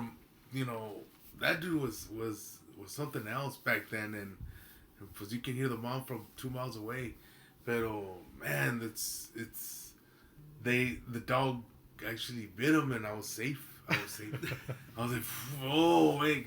Because... my thing is, if he's big, you gotta bring him to the ground. He would, bite an ear off or something, because he was tall. But the moment he got 2 or 3 in my body, it was a blue eater. He got him in the leg. He's like, and then I'm like, yeah, I don't get it. And then he left. But I was like, man, and I was like, machine, he's just gonna fuck you up. But I mean, I was like, but it was one of those safe, I got saved by a dog, Big Dogg, so I can't say bad things about a blue healer.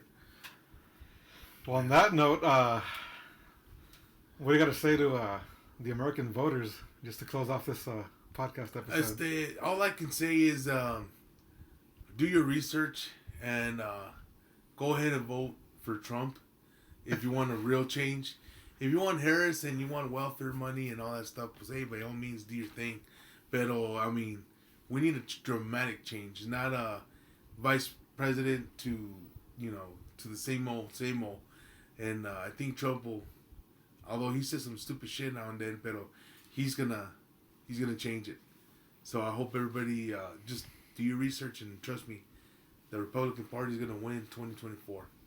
November, you better save your cash, because there's not that much welfare passing around because of the Republican Party, baby. And who's going to be in the Super Bowl this year? It's gonna be Kansas City for sure on that side, and shit, I think America's team might make it. You're full of shit, the Eagles are not. Let's just keep it 100. You're full of shit. But I think Prescott's gonna show off his new $240 million deal in the Super Bowl. And I'm gonna do the poll too, and you're gonna see Elvis or Cash, who's better. You know what? And I hope you do it. And when don't get disappointed when, the performer outbeats the singer-songwriter cocksucker. Well, you asked the question. You asked the question for the poll, and I'll post that video. Okay. Ask it. So I need you to go ahead and whoever follows the podcast, who's better, Elvis Presley or Johnny Cash? Keep in mind that integrity. Just because the guy doesn't mean you have to vote for it. Just keep it honest and keep it truthful. So if Johnny Cash wins, are you going to concede, or are you going to pull a Trump and demand a recount? No. I mean, well, I'm already losing because they're not my followers. One, but I think if they're honest. No, this will be a non-biased, honest vote. And I'm going to tell you again, if they do research, I mean, your buddy just did a small little taste, and the king is winning. compared to the one that's getting his house burned down. So if it's honest, we're gonna win. I'm not gonna say it's gonna be a landslide, but it's gonna win. Oh, it might just be fucking 5 people voting. And it's probably gonna, and I hope it's probably gonna be Ruben and Carlos Ojos. But it's all right. It's all right. I'll make sure to vote 5 times too. But trust me, it's gonna be good. Bueno, thank you, Rene, for giving me the opportunity. This is fun. This is fucking tamare. Thanks for making it, brother. And hopefully, if I'm invited again, we're gonna touch another touchier subject, very touchy, and see if your people like it. We got to talk about our childhood stories. Yeah, we're gonna go uncensored on that. Ask Denise for permission, and we'll go all out. I don't want to get divorced either. So but we're gonna go into that and see if we can get out there. Big Dog, I love you. You're a brother to myself and my brothers. Thank you for making it, brother. Anytime, brother. Love you, brother. Yeah. This is Rene Rodriguez with the Long Story Longer podcast. Thanks for watching. We love you all. Appreciate you all. Peace out.